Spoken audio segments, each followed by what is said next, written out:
Hello and welcome. This is Gry Hughes of Gry Hughes Investigates on YouTube. This channel evaluates all aspects of true crime. As you are aware, videos and live streams in this genre often discuss elements of crime that may be disturbing to some viewers. If necessary, take the precautions needed to avoid these feelings. Factual information related to cases is the key to fostering rational true crime discussions. Fortunately, you will find that here. Please hit the like button only once, share the video, and subscribe if you like my content. Thank you very much for watching.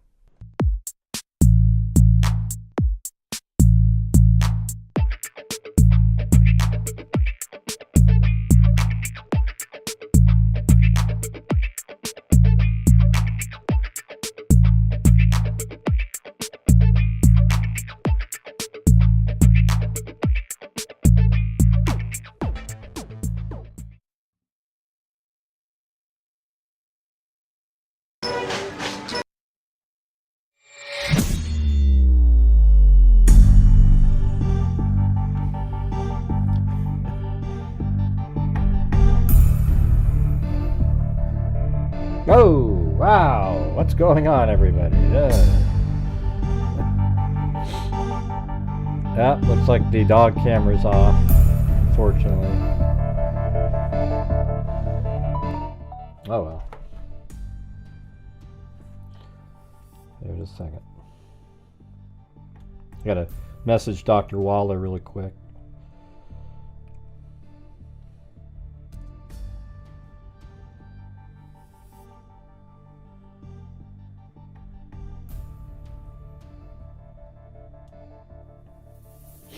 Yeah. Let's see. Did you hear Gray? He said, God, these guys. These people are crazy. Hey, how's it going? Yeah, good old Snays out there. He said that I'm responsible for framing an innocent person. Yeah, I think the information that the person who told me is more defense oriented, so I think that it was probably more the information I got. I don't know where it came from probably the defense team. I wouldn't doubt it at all if it was Mitch Westerman somehow gave that person the information. Yeah, that was a long time ago, because I think it was somebody on the defense team that said, you know, that's interesting. You know, well, there's one thing that's bad, you know, they must have said, was that he knew information that only the killer would know. So that's probably where it came from. Have no idea. Did they want me to... I'm not going to say the person I heard it from, but they're more like likely to have got it from the defense team, right? So, I mean, he's just... his merry band of wackos at watch, too. It's really wild. Hey, thanks Tina G. Got the show started. All right. Tomorrow's our big night, donation night. You guys should show up for that one. We'll still be covering cases, but for the first hour we oh, don't say let's go Ducks. Oh, jeez. God. My God, what a turncoat team that was, man. Left the Pac-12, left the Beavers high and dry. Just not good. Let's see. Hey, thanks, Tina G. Again. Hey, let's go Freakazoid, she said. Let's go Freakazoids.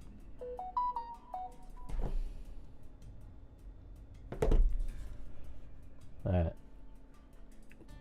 Yeah, so we had, I was just going to get right into the Hannah Kobayashi. Well, I guess what I could do first, though, is there's people here that are watching this case, you know, following this one, but we've been following the case Mercedes Vega. And Mercedes Vega is a case where this late, you know, she was a 20, you know, really young, 22, 21, something like that. And she was, you know, going out of her apartment complex, and she went, she was going to go hang out with some friends, but she didn't make it out of the garage at her apartment complex. There's actually video of her coming down and exiting the, you know, the stairwell, coming out, and then they found blood next to her car. She was abducted in her parking garage, and she was beaten over the head likely, and then put into a car. So her own car actually. So there was like that person who put her in that car must have had another person driving. So I think there's at least 3 or 4 people involved. They took her, and then like 2.5 hours later, there was a car burning on a highway, like 60 miles away, and inside the vehicle was Mercedes Vega. She had been burned alive. She had been beaten over the head. She had, hey, thanks, Herbert Landscaping and Tina G.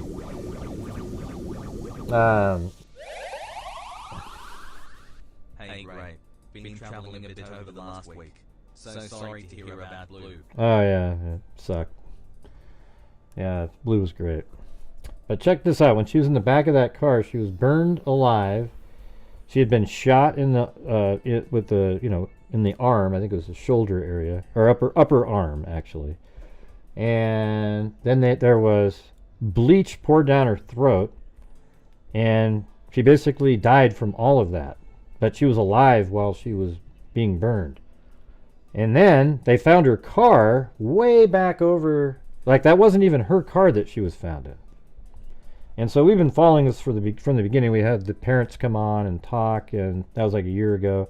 And then finally, they've made arrests in that case. And I just thought we'd give you the update.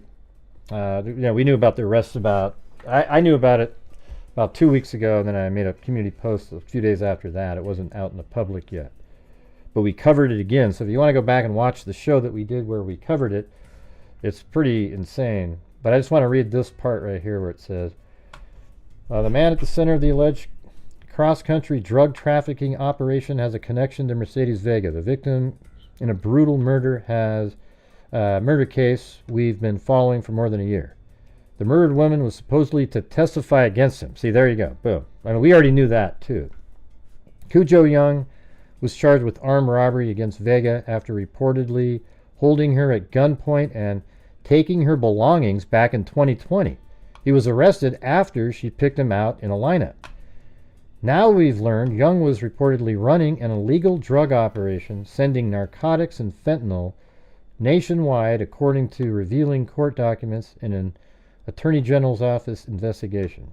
Vega's mom, Erica Pillsbury, who I'm friends with, we text back and forth, told Arizona's family back in July how terrifying the robbery was.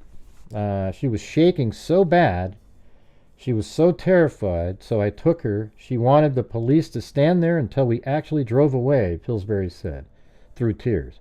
The robbery was the catalyst for Vega's move to a new apartment complex in Tempe, but it was there in April of 2023 that she disappeared. Vega was found a day later burning alive. It wasn't like, totally a day later. It was like 4 hours later, but it was the next day early in the morning.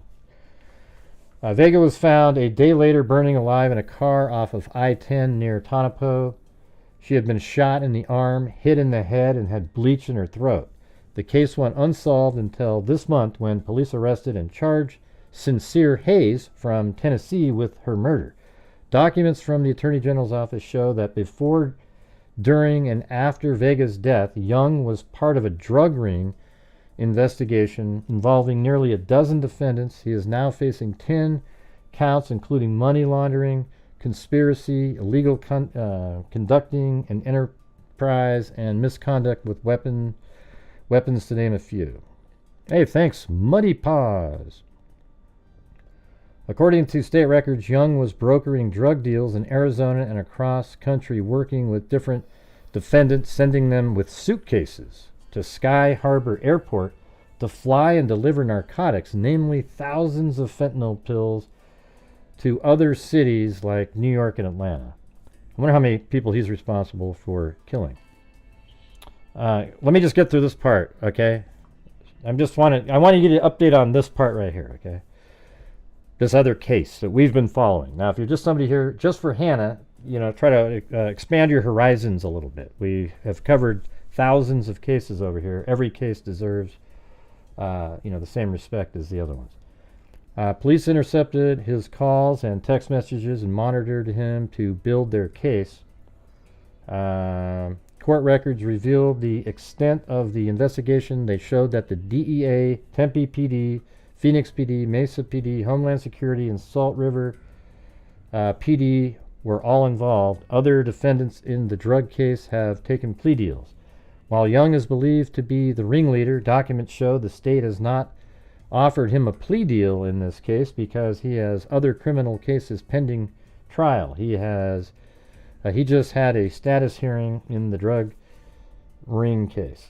So, man, she didn't even know these people. Like, she didn't know Sincere or Cujo. So all the people who gave a damn that she was, she does exotic dancing, you're just like, you're cuckoo people. It had nothing to do with that, actually. She was just walking around. He tried to rob her, and she pointed him out and was supposed to testify, and he obviously had her killed somehow. All right, there you go. There's that.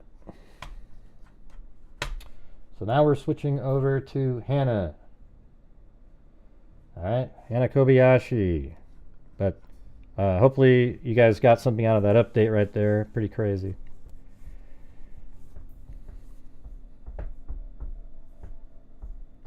Okay, are we done with the hellos yet? We've got like 1,900 hellos in a row. Everybody just type in, hello everybody, and that's it. All right? My God. It's like nothing you're saying is related to what we're talking about. Gray, they're just saying hello.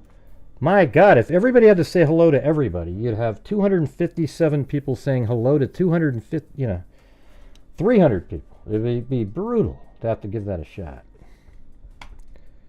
It's just over and over and over and over and over again. Yeah, hello everybody for the rest of your lives. How's it going? Right. Did you guys hear the update though that I gave? I couldn't tell through all the hellos.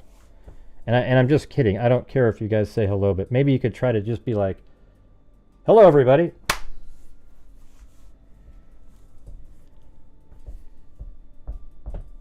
All right. So here is the new information. This was posted by Sydney Kobayashi, the sister, today.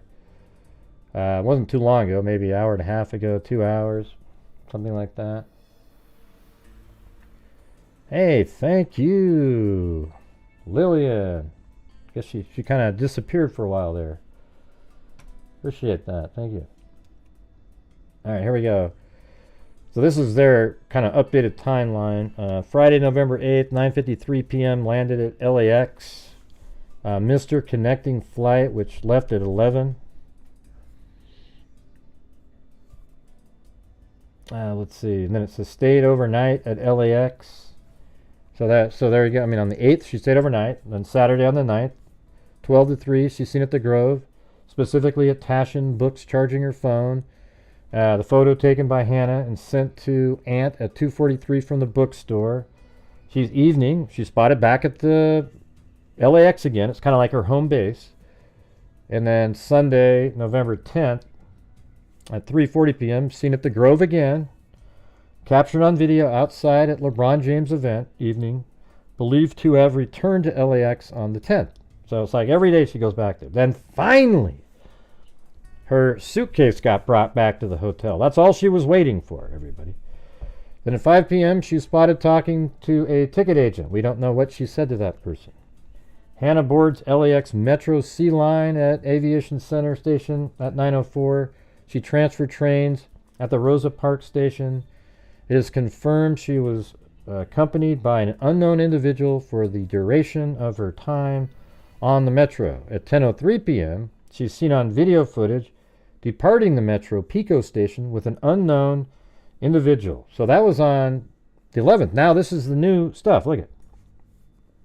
On the 12th, it has been confirmed, not just sort of somebody seeing something, that Hannah was seen at the GreyHound terminal at Union Station on 11/12, the very next day. And that was at 6:30 in the morning. but no one else was seen within the camera frame near her. But we also cannot rule out that if, in fact, she was with another individual, they may have been distancing themselves from surveillance. I don't know. From surveillance. I don't know about that. I think she might just be by herself right there. Please be patient with us, probably. Yeah, as it says. With us, we are still working effortlessly to continue to the search for Hannah. We share our deepest gratitude through this time.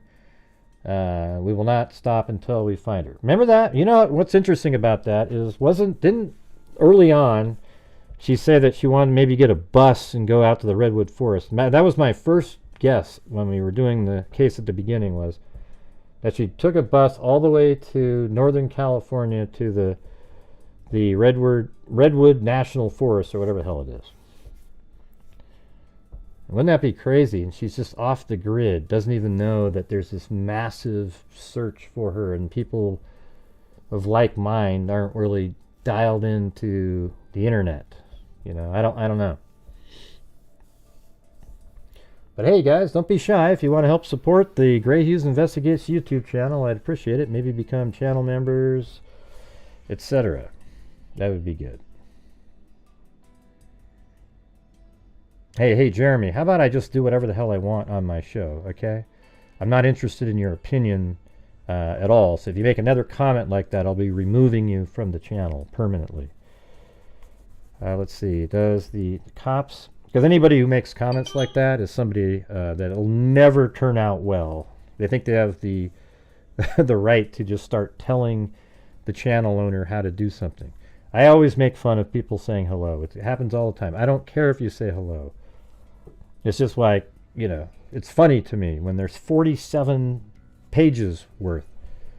Hey, thanks, Alley Cake. Does the cops have access to the ticket that was bought at the GreyHound terminal? Well, I'm sure they would, if, you know. Don't you think? I think the investigation is probably somewhere else. But this is okay, let me show you what we have. There's a GreyHound Station right there, and that's what this is. This is that Union.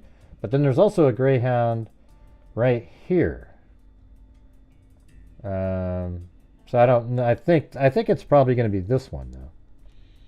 Right here. That's what I think.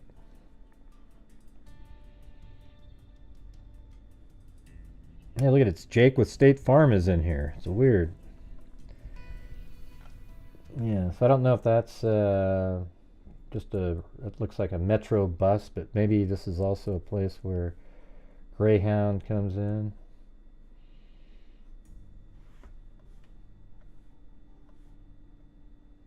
Metro, Amtrak, trains, buses. Let's see what some of these say on them.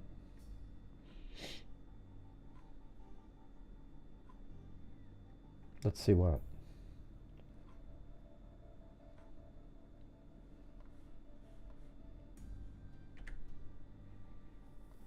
Yeah, so even if you go up in the air, see how it says GreyHound Station right there. That's an actual... Okay, they're saying that is the GreyHound Station. Right? So this building over here maybe. Let's see. What was that again? They had a picture.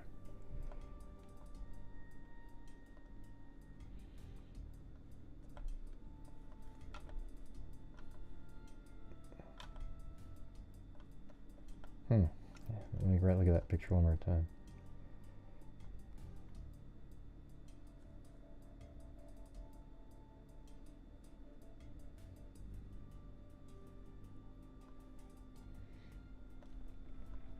Yeah, I think it's more, kind of looked more like that in the picture, but not really. Anyways, it's somewhere right around in here. I guess it doesn't really matter exactly if it's here or right there. It's right there. And so when you see that, the last time, remember how she was spotted? She was here. That was the last known location before. It was November 11th at 10:50 p.m. right here. Then a mere, 7 hours later, she is Let's see how far that is. 2 miles, maybe 2.5 miles driving over here at the GreyHound Station. So now that opens up a whole bunch of, I mean, they should tell us immediately where the ticket was going that she bought, because then other people can be looking out in those areas. I'm not sure why that stuff is kept secret. I mean, you'd want people, because that was, now again, that's already been 17 days ago. You would want people in those areas to say, hey, we need, look around for somebody. But had you told them earlier, they might have remembered somebody. But now you're talking 17 days later, it's a little difficult to remember somebody. They should have put that out there the second they had it and said where she was going. Now, if you read it, they don't actually say she gets on a bus. They say that Hannah's seen at the GreyHound terminal at Union Station. How come they don't say then she got on a bus? I mean, maybe she was just standing there. I mean, you would think that that's what it meant, right? That she got on a bus. It just doesn't say that.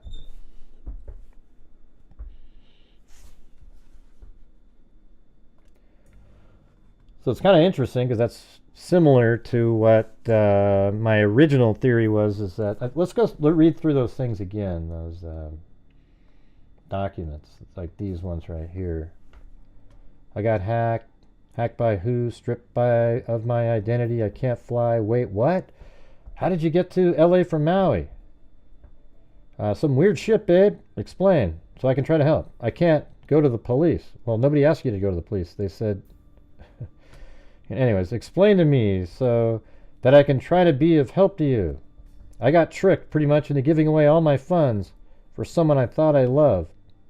Oh, I thought it was for someone thought loved me. I thought I heard that.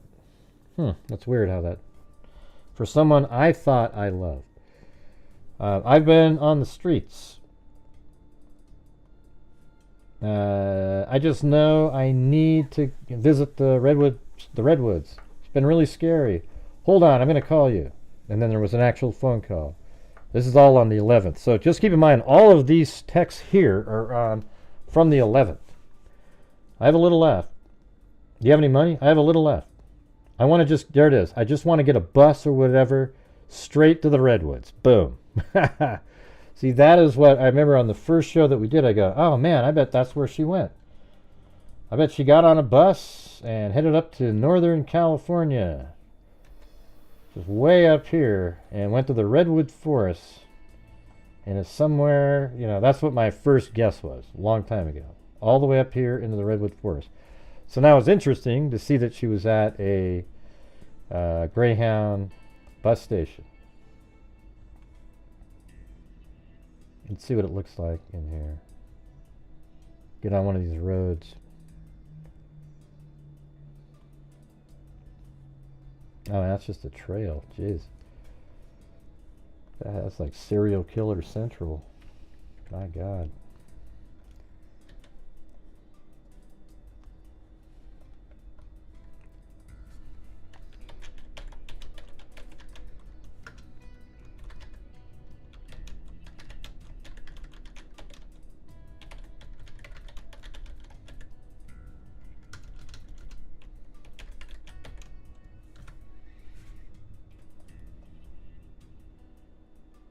Okay, there's a bus stop here. That's in Oregon, though.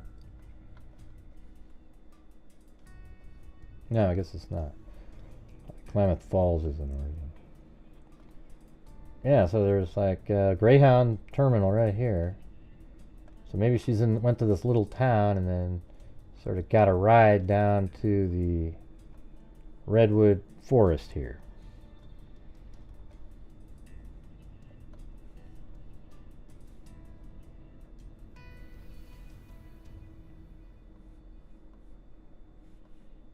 And people up here probably wouldn't even recognize her. Wouldn't even be thinking about it. I don't know, somewhere in there. What do you guys think?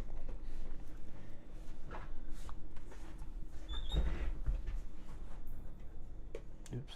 Guess I got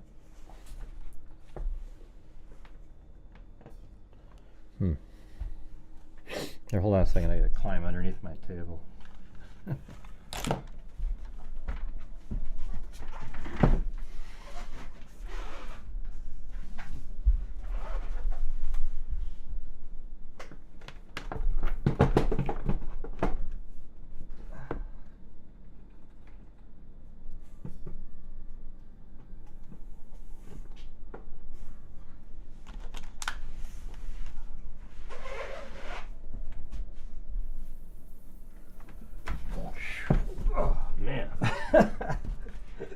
That wasn't good.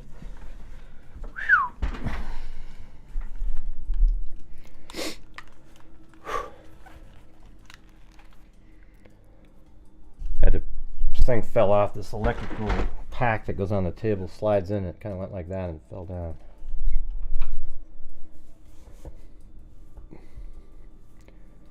Right, everybody has a different theory about a redwoods. There's a whole bunch of them. I'm just telling you the one that I thought of.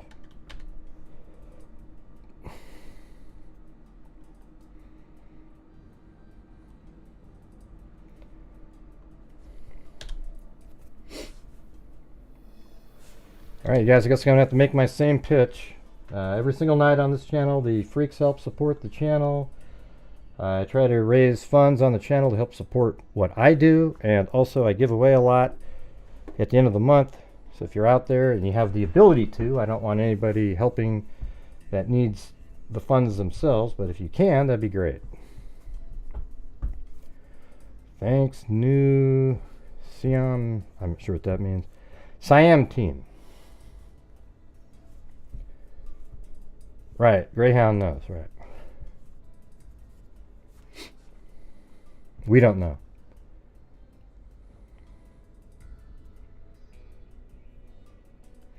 Right, well, she's also been to the ones, right, you're right.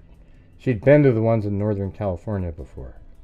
So she had like a spiritual moment up there.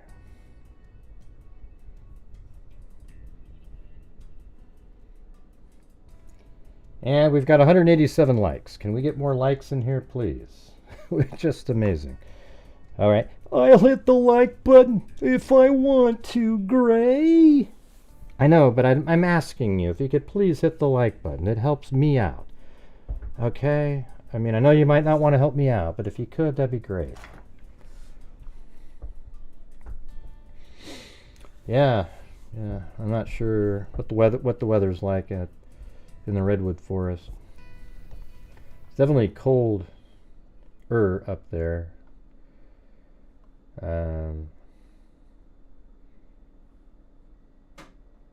Like this is Klamath Falls. I went there last year to there, or 2 years ago.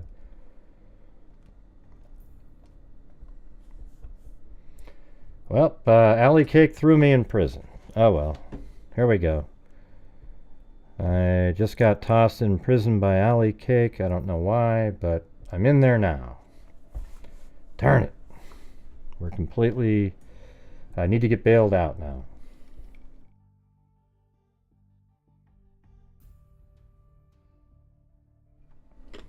Yeah, 48. It's only 40 where I am. It's crazy. Cold. Cold, cold, cold. Yeah, it is getting cold. Well, who's bailing me out of here? I gotta get out of prison. It's one of our fundraising options. Don't know why Alley Cake threw me in there, but she did. She said, "You're so mean," and tossed me in there. Might be a short show. Well, look at Alley Cake bought me some ramen to eat while I'm in prison. No bail at all. Employee of the month. That wasn't bail either. That was for a Snickers bar. We're still just sitting, languishing in prison.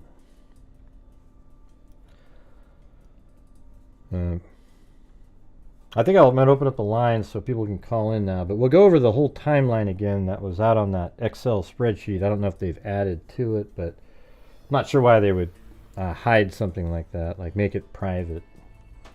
Like it was pretty good. All right, so I got a bag of pork rinds, some ramen. Okay, I think Tina G's might have been some bail, right? A bag of pork rinds by Spunky Steph. Wow. Pork rinds. Are you trying to kill me before I get out of the damn place? I'm a survivor of what she is starting to go through. This is operated by common individuals, and it's like a Squid Game for them. Oh yeah? Well, maybe you can call in and tell us what you're talking about.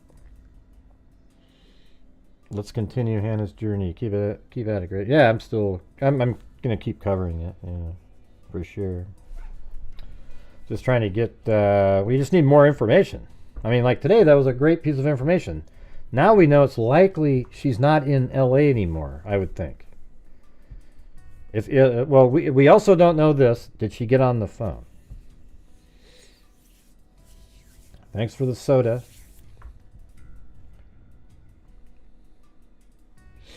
All right, you guys probably got me out. I'll just limp my way to the hotel. Yeah. The phones aren't active right now, so.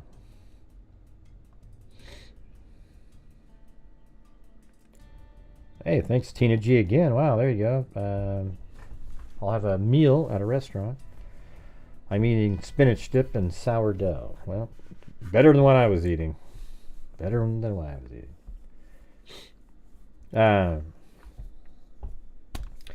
Yeah, so why don't you call in new Siam team, because we don't know what she's going through to know that if she's going through exactly what you're going through. But it'd be interesting to hear what you went through to see if it might have a connection to what she's going through. You know, we can't really claim that you went through exactly the same thing, right?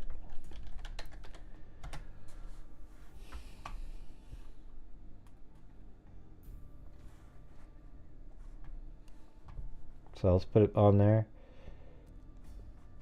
Well, first of all, let's go through this again here, though. All right, so the full timeline is on November 8th, 2:38. Hannah leaves Kahlua on American Airlines. She gets to New York or L.A. at 9:54. Then at 10:03, she was supposed to be on another plane, but or 10:03, she was boarding the plane, but she was supposed to be in another plane at 11. But she missed that one, and her ex, who was on the plane, made it to New York, got onto that plane. And then she stayed overnight at the airport.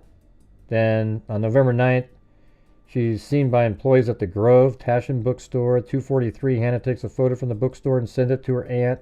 6:25 p.m., Hannah sends a Venmo to Veronica Almendarez with a bow and arrow emoji. And then Hannah, at 7:19, Hannah Venmo's a guy named Jonathan. And that one's associated with somebody named Bayol, who is a scammer. Then at 12, according to Aaron on TikTok, Hannah attended, Jonathan individual was sort of being scammed by Bayol. And Hannah's the one that put the original funds into the system where that guy doubled it, apparently. Then at 3:40, Hannah was seen on an Instagram video near the LeBron James event. Actually, it's on the 10th. So this is on the 9th in the evening. She went back to the airport. And then on the 10th at noon, she's at a Christina Ricci signing event for Cat Full of Spiders tarot deck and guidebook. 3:40, Hannah was seen on an Instagram video near the LeBron James event at the Nike store. Hannah posts a photo at the Grove on Instagram with the caption, "Are they wider yet?" WIDER. Whatever the hell that means. Oh, you mean like the shoes, maybe? Are they wider yet? But a day later, the post caption was changed. And then, again, she goes back to the airport. Then on the 11th, Hannah texts her aunt in New York, talking about, "Hey, I just finished a very intense spiritual awakening." You know, this is after she's lost all of her money and everything. "I'm charging my phone and heading back." So I think it's possible she lost her money, like even before getting there. You know, "I'm charging my phone and heading back to the airport to get to New York City," she said. I might need some help getting there. It's not long. It's a long story. I'll keep you posted. I think I still have my hotel room in New York.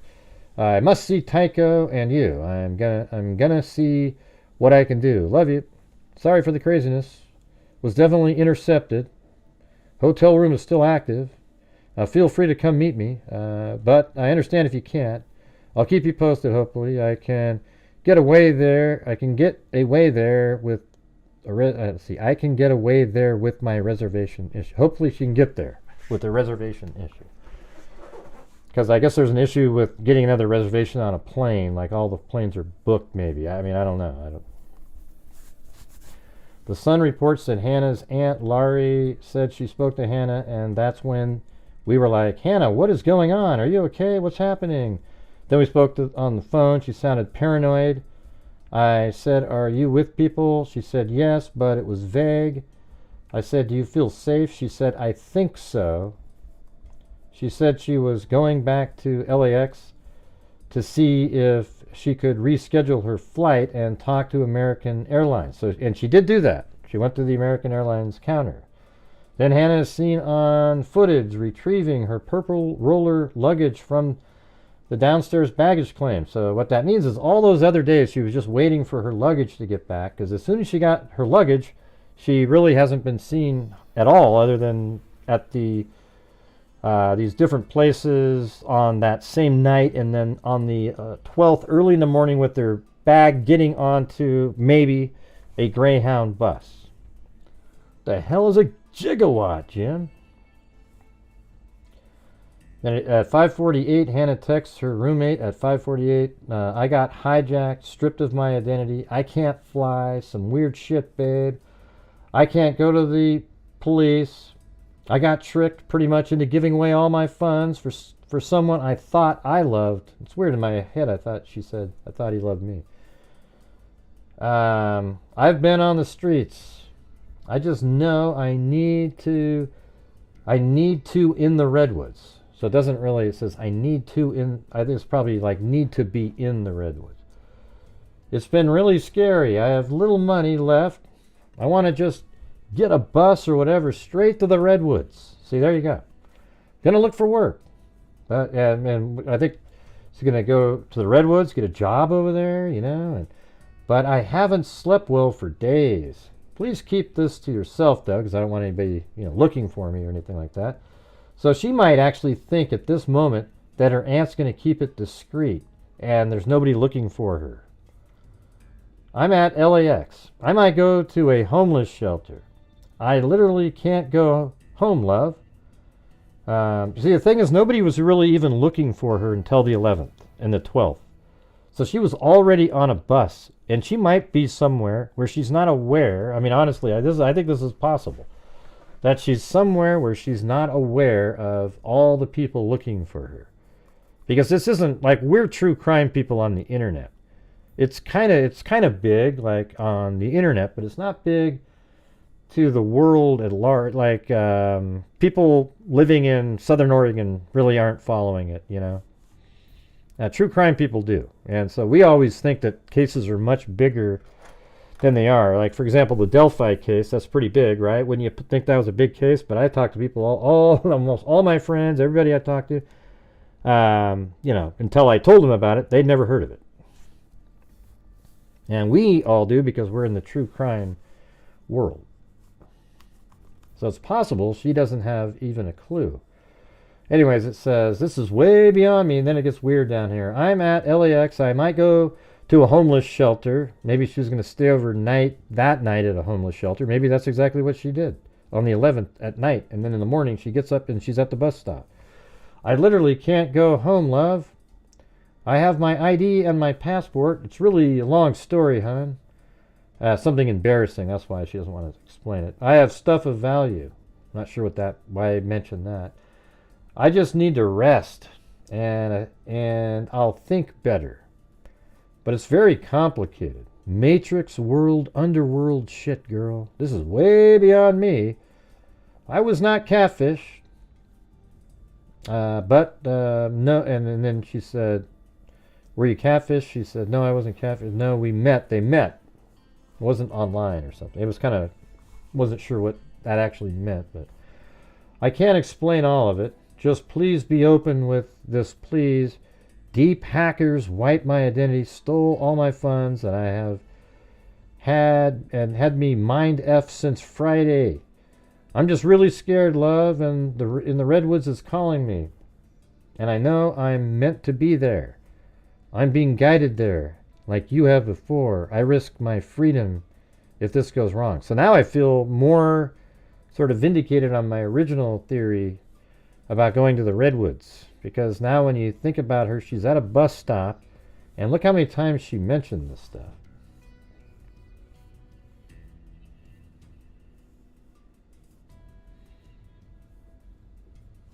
Let's see. I've been really scary, a little money left, want to just get a bus to whatever.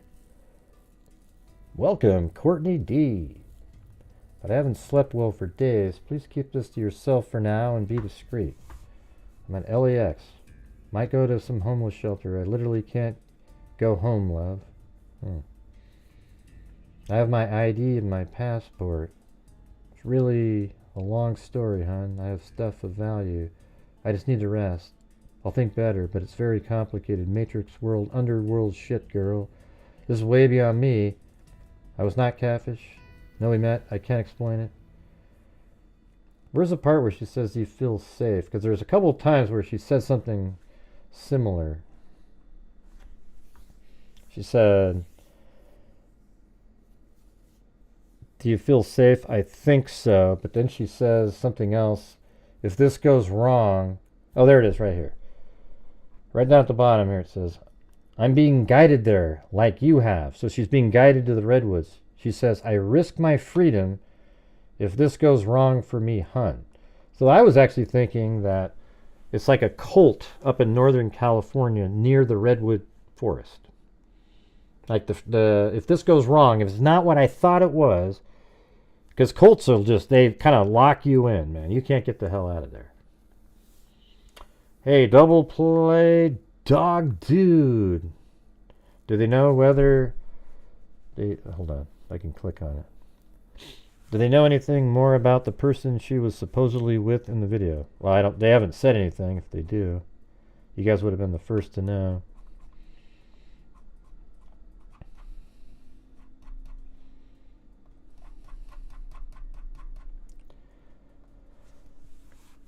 Oh, there's a bunch of them in Northern California's. I mean, I don't know if there's still a ton of them, but they still exist.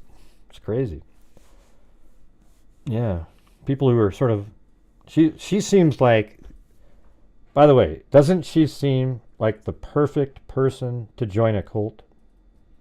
You guys? I mean, like, this is somebody, looking for something spiritual. She's kind of, out there... vibing around. I mean, this is like one of those. So I think there's a possibility. I'm not saying that's 100%, but I think she got on the bus and she headed to the Redwoods. She had enough money to get a bus. It's weird. And maybe she just met those other people while she was hanging out at the Grove, just hanging out there. Right, exactly, Steffi. That's what I think. She probably has to wear like a white robe kind of thing. All right, let me open up the lines now. So we're pretty all caught up now, right? I mean, geographically, it looked like this. We've got it all marked over here. Yeah, so she lands at the airport on the 8th. And then stays overnight. Goes over to the Grove. Not there, that's not the Grove. The Grove's right here. To the Grove, then she goes back to the airport over here. Stays overnight again. Then goes back over to the Grove for the next day. is seen at that bookstore, the Ricci signing, and a video over here at the Nike event. Then she goes back to the airport, and guess why? Why she's doing this? She's just waiting for her purple luggage to come back from New York. She's been waiting for it. She needs it to continue her journey. I mean, why didn't she just edit her flight, though? This is one thing that's curious, though, is why didn't she just edit her flight to only go to LA and then still create the same ruse and everything with the family? You know, why didn't she just do that? Or was it when she landed there meeting somebody and they sort of convinced her of something quickly? I don't know. It's just, that's kind of weird, right? Why didn't she just change it to say, hey, you know, I need to change that. I'm going to be getting off at LA. I know I didn't say it was refundable. I said, why didn't she just change it and say, hey, I just want to get off in LA and eat the rest of it? Right, so anyways, then she's back here on the 11th, and she goes to a counter, talks to a ticket agent, whatever the hell that was, we don't know, but she also picked up her luggage, and then she's seen right over here, probably got a ride of some sort, or maybe even took a little quick tram or train right over to here, and then she spotted in this area at 9:02 p.m., then she goes, I think right here, yeah, 9:22 here on the 11th, and then also makes it all the way up here at 10:03 on the 11th, and then right there at 10:50, and then about less than 8 hours later, she's right over here at a GreyHound bus station. What do you guys make of that, huh? I'm sorry if the screen's being blocked, but what do you mean you can't change it? I guarantee you could say, hey, listen, I'm taking that flight, but can we change it so that I guarantee you could work something out. There's no way you can't do that. It's the same flight. You just get off.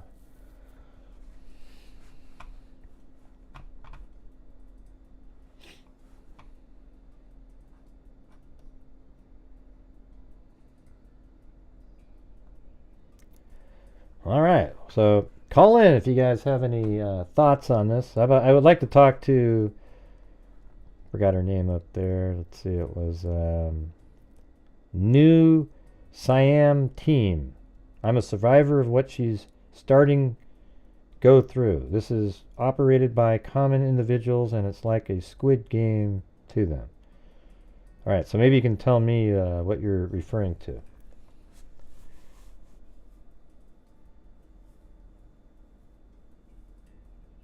Oh, come on. You don't think you could call over there and say, hey, I'm just going to be getting off in LA, and you can, sell my other flight to New York? I just can't imagine them not allowing you to do that. That's wild. There's no way. They'll just take the extra money and one less person on a plane. I don't agree with that. I think it's easily they would do it. Anyways, I'm not a flight. I don't work at an airport, so.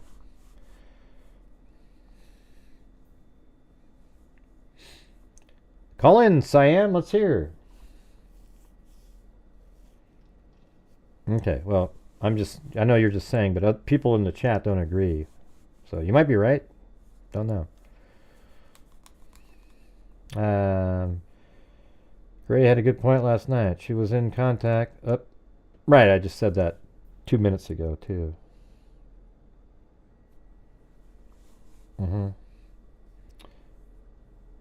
Yeah, I think she was just waiting to get her bags.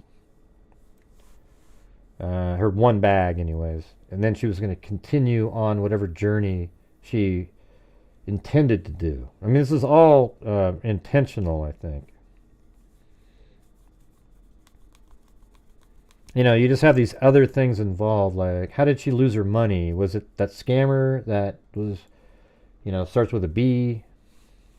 Is the scammer the same person that was seen with her walking around? I guess we don't know the answer to that. Hey, but how about you guys hit that like button for me, right? It's pretty simple. We got 332 likes, 743 people watching, and Hit that like button, hit that like button, 10, 20, 25, 30. Hit that like button, 40. Use your nose, use your toes, whatever blows, hit that like button. Use your elbow if you can. If you can use your, if you can't use your fingers, use your ass. Do something, just hit the like button. It's one of the easiest things to do. All right. Thank you. Thank you very much.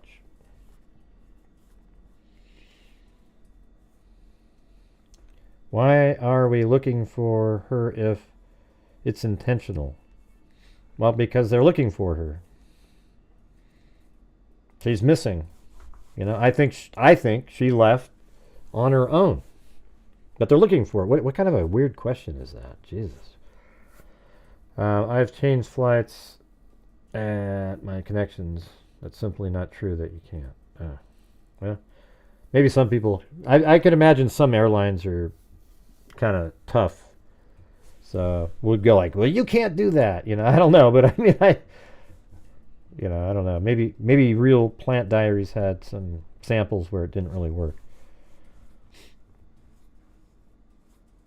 Yeah, except her dad's dead now because of her RZDRMS, and she also wasn't honest with her aunt. So, you know, it makes people feel like there's something going on. But I think she's made decisions along the way. You know? Hello, this is Gray. Who's this? Yeah, who's this? This is the guy posting as New Scientist. As what? New Scientist. No scientist? No, New Scientist. Oh, I see. Yeah, okay. I guess I was pronouncing it different than what you said. Oh yeah, so what's going on? Okay, well, I don't have 100% of information.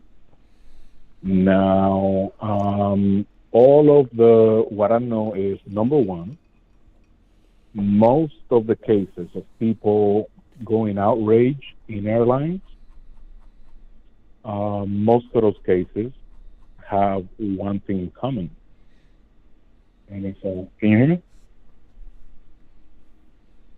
Is a what? What was it again?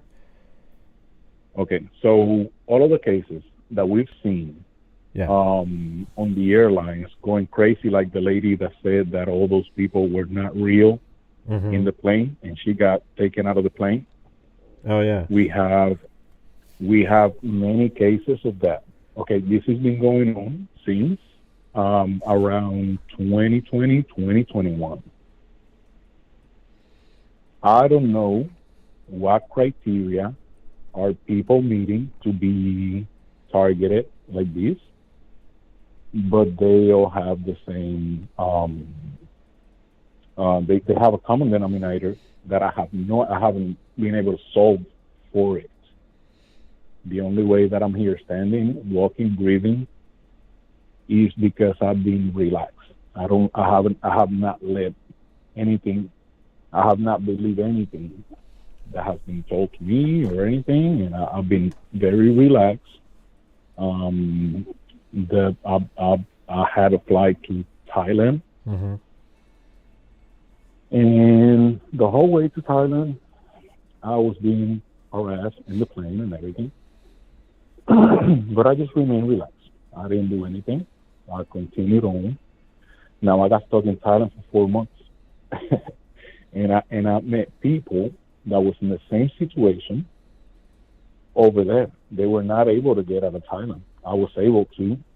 I'm a veteran, and I somehow the consulate of Chiang Mai was able to help me come back. And I'm still rebuilding and recovering a lot of things that I lost. But now, this is some type of platform, and a lot of people are making use of it.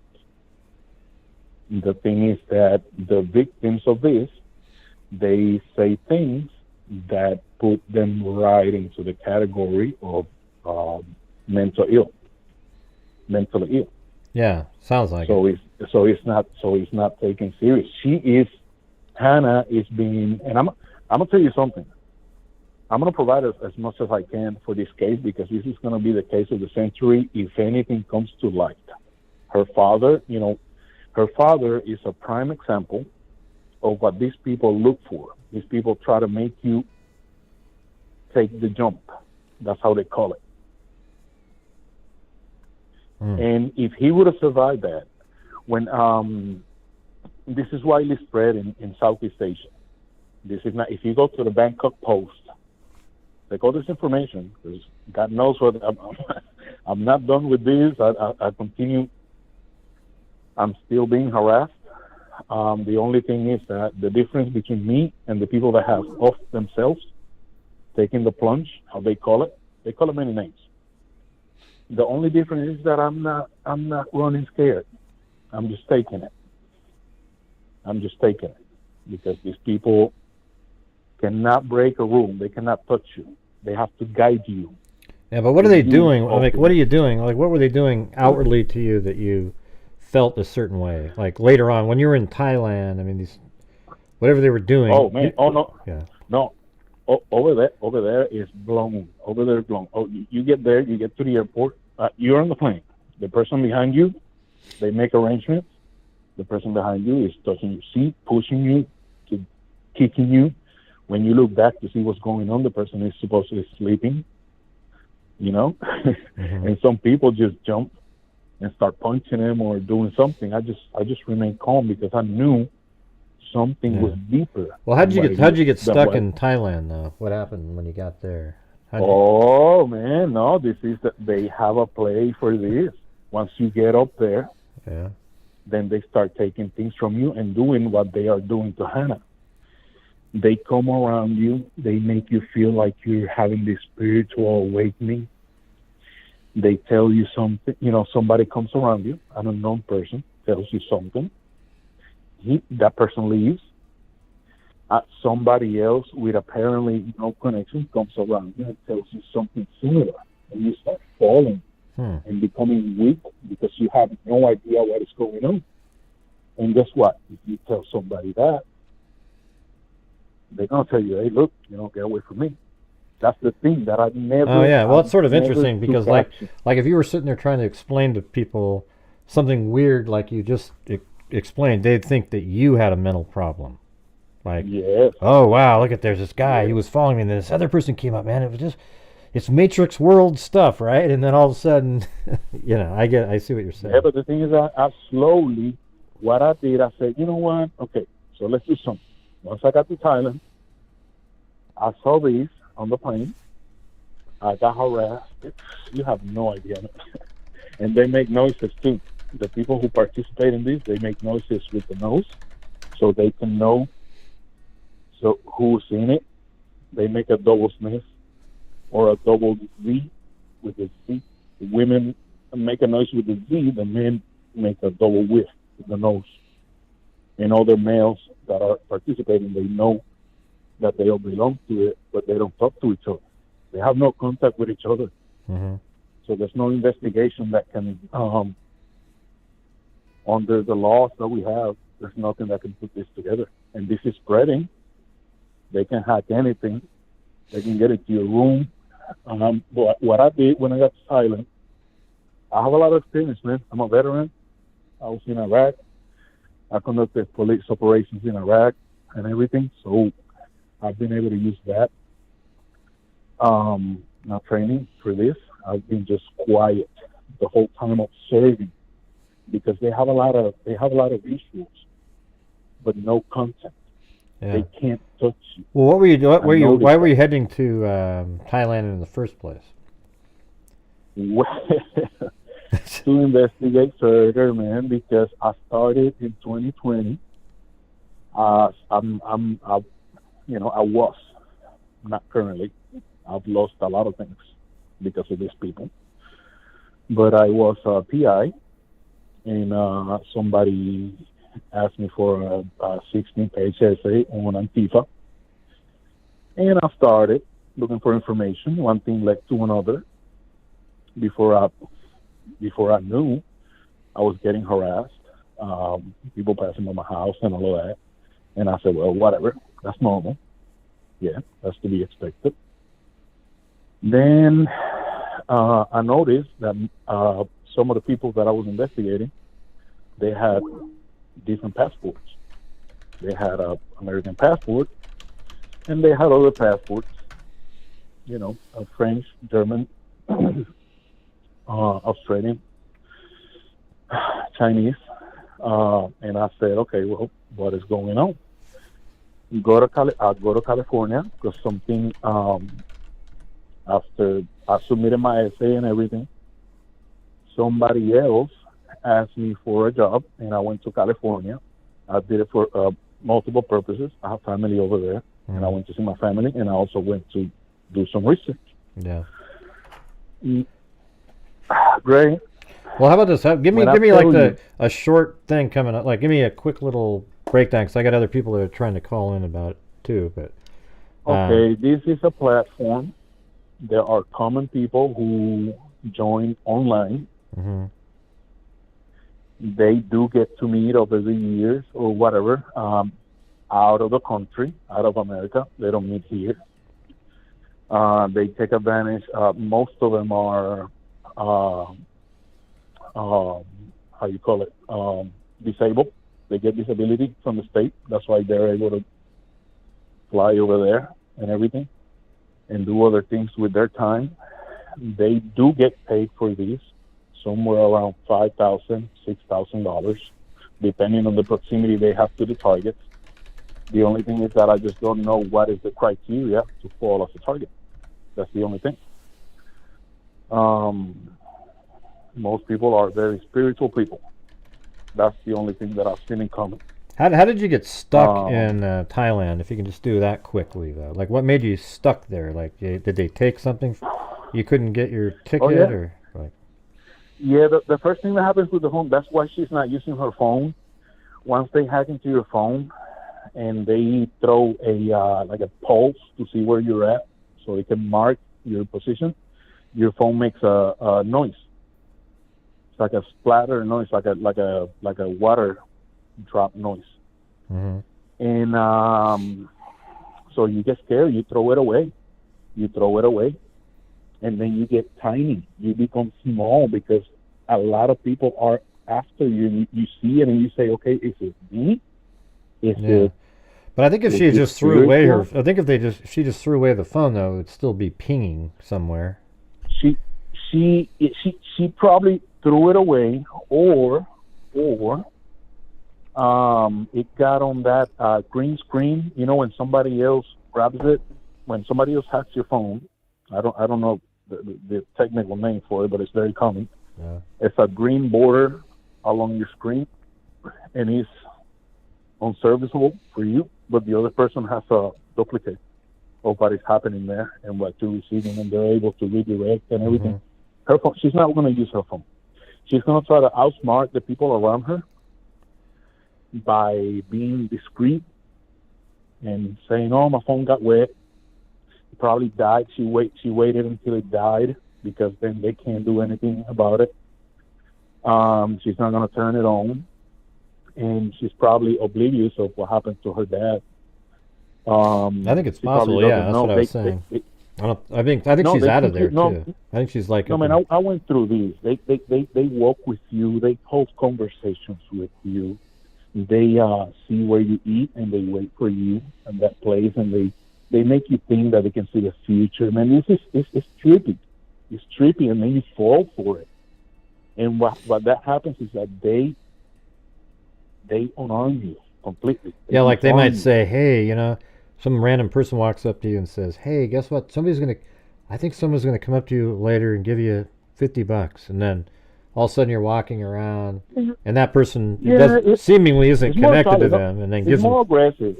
Whatever. I'm just throwing it as an example. They tell you she just got, all of a sudden she picks up her phone, and she sees that she has no access to her bank account. All of a sudden, and then somebody comes around and says, "Hey, look. Once you run out of funds, you're going to come running to us." And they refer to us as us. And they either going to recruit you, or they're going to make you take the plunge like they did to her dad. Yeah. Do they have a name or anything, these people? Like, or they just sort of random groups? Man, these are individuals. These are unknown for what I've been investigating. It's been about 8 months that I've been seriously investigating, and this gets to you. You could be a couple at home, and it'll get to you. And if you fall for it, you sign up and everything. They make it a game. It's like you can look for the I don't know what it's got in common, but when I was in Thailand, they made me read the werewolf game, the werewolf village game, or whatever the heck. Mm-hmm. I mean, it's trippy. It's tricky. It's tricky. Well, here's what's funny. Here's what's funny. Just like you said at the beginning, you know that what it sounds like. So a lot of us listening are going, man, that just sounds nuts. But that's exactly what they're doing, right? They make it seem like that it's nuts. It's widely spread in California. They can hack a song. Like if you're sitting somewhere listening to some music, they can hack it. They can rewrite it with AI, the same song that you're listening to, and switch it right away. And then you start listening to all this weird stuff. But I was able to remain calm and know and understand that I'm not seeing anything supernatural. This is okay. Some guy was able to, and I know what people can do with devices. Yeah. So, but what's there? Yeah, I guess somebody asked a good question. Dirty something, or Dirt in My Eye is the name. They want to know, like, what's the goal of these people? One of them, there's many. One of them is to recruit you. No, but their overall goal, like, what's their overall goal? You know, the group. Are they trying to get money from you, or it's just sort of a game? No, they have everything. This is sort of a game. This is some type of game. They can make you. They can listen to what I want to tell you right now. I don't know why. And the time is gonna give me. Let's stay in contact. You got my contact now. Let's get in contact next few months, because this is gonna blow up.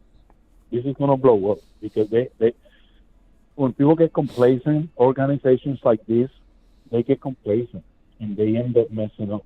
And they are messing up. What they did with Hannah right now, this is a mess up that is going to expose a big part of it. But the thing is that half of it sounds, they have created this with professional psychologists and people. So you're just saying this is just sort of like Hunger Games. Right? Half of this sounds unbelievable. Well, not Hunger Games. What was it? What was the show that you compared it to? What was it? The Squid Game. Yeah, Squid Games. Right. Yeah, Squid Games. Like Same just thing. Sort of for Both fun things. for somebody, you know. Both things, my friend. When I ran out of money in Thailand, the third month, they gave me money to keep me going. Okay, this is something unbelievable. And if you watch an interview the other day where Doug the Bounty Hunter came out in the news talking about Hannah. Yeah. Because his daughter, I guess they were friends or something. And then he says, women out there, he should have said everybody out there. He said, women out there, listen, there are things happening, especially in California, that are unbelievable. He said that? And he's going to California. He said that? He said, look for the interview. You'll find it. Look for the interview. That was about 3 days ago, maybe. Mm-hmm. He said, women out there, listen, there are things happening. Be careful when you're traveling. Be careful because there are things happening, especially in California, that are unbelievable. He doesn't go into detail because nobody's going to take him serious. Half of this is done and made to sound unbelievable. Well, yeah, that's the thing. It's like he knows of this, but then if he said it the way you sound, people would go, oh, that sounds bogus, right? I mean, it must be it's frustrating for you guys. Okay, it is frustrating, but no, man. I trust life, and I trust others, and I trust us because we are more than them now, and that's why I'm telling you, they have separated me from my whole family. Now, I'm gonna tell you one thing. Me being over there, a person approaches me with a list. Showing how much I lost, how much weight I lost. He said, you are very lucky. You have only lost 10% of your body weight. You are in control. There's only one person that can be in control. So buckle up because we're going to have an interesting year. They said that? They said that to you, or? Yes. Just some random person said that? Huh? Just some random person? No, not a random person. They come see you. They come see you. They were so sure that I was not going to make it out of Thailand that they exposed themselves. Oh, well, how did you end up getting out of there? How did you get out of there eventually? With the consulate, man. At some point, I said, you know what? These people are going to kill me because they were making, it's too many people involved in this. So most of them were Europeans in Thailand. Some of them helped me, but I cannot be blinded by that because they still hurt me, you know? So, but there's an interesting psychological play into all of this. And this has to come out because it's gonna. If not, it's gonna get widely spread over here. And we're talking about. It's not high. Well, I'll tell you what. Why don't you? Not advanced. Well, how about this? Why don't you write down like something that I can just kind of read? It doesn't have to be a huge thing. Let's keep in contact. I can write an essay for you, and you can see a lot of things. Yeah. That because the thing is that I survived. But while I was over there, just the first month that I was over there, over 6 people jumped off of buildings. Tourists. We're talking about tourists. We're not talking about Thai people. Huh. Tourists. So it's been, the average is 5 per month. That's weird. They call it the plunge. These are couples. These are people that look professional. These are people that look So these people, I believe, I'm not sure, but I believe that they are indoctrinated. They are indoctrinated into something. So they vilify. Right now, once I got to Chiang Mai, in search for the consulate over there, because somebody told me they were the only ones that were going to be able to help me. The embassy, the American embassy down in Bangkok did not help me. They shot everything in front of me, and they told me to get out. So somebody got to me. That's the thing, that there's also, in between all these, there's benevolent players in place. It's a game. I had people coming to me, tell me where to go in certain places to survive. Yeah. I wouldn't survive. I lost 40 pounds over there, my friend. Well, it sounds like a good way to lose some weight. You know, maybe just sign up for sign up for the Squid Games, and this is horrible. This involves things on your body. They pass by you and maybe touch you with a little bit of a concentrated vinegar, and you get blisters. And they play. This is very well thought of, my friend. This is very well thought of. I noticed that, but I was not scared. But I was able to feel how people would have gotten. Wow, that's crazy. I did feel fear inside. Yeah. But I said, okay, hold on. What am I going to do? Am I going to go out running and screaming? No. Yeah. Well, hey, what's your name again? What was your name? I forgot how. Siam, right? No, my name is Reynaldo Sermeno. Supposedly, according to them, subject number 5. Because they told me I was subject number 5. Okay. That's crazy. That sounds like you're actually. Yeah. It's weird. Your story sounds so unbelievable that it sounds like you're telling the truth. That's the weird part about it. It's very scary. It's very scary, but I am 100%, my friend. And the thing is that I was able.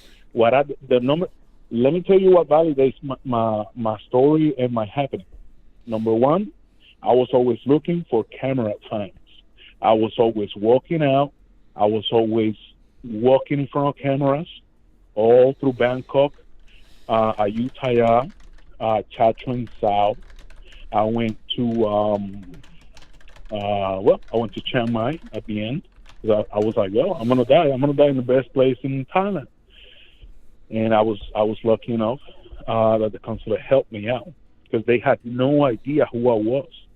Because they checked my documents. I had so many. Man, I'm condecorated, and they saw my things. I know they went through all my paperwork. I have my DD 214 and everything there. So they had no idea who I was. So they didn't go further.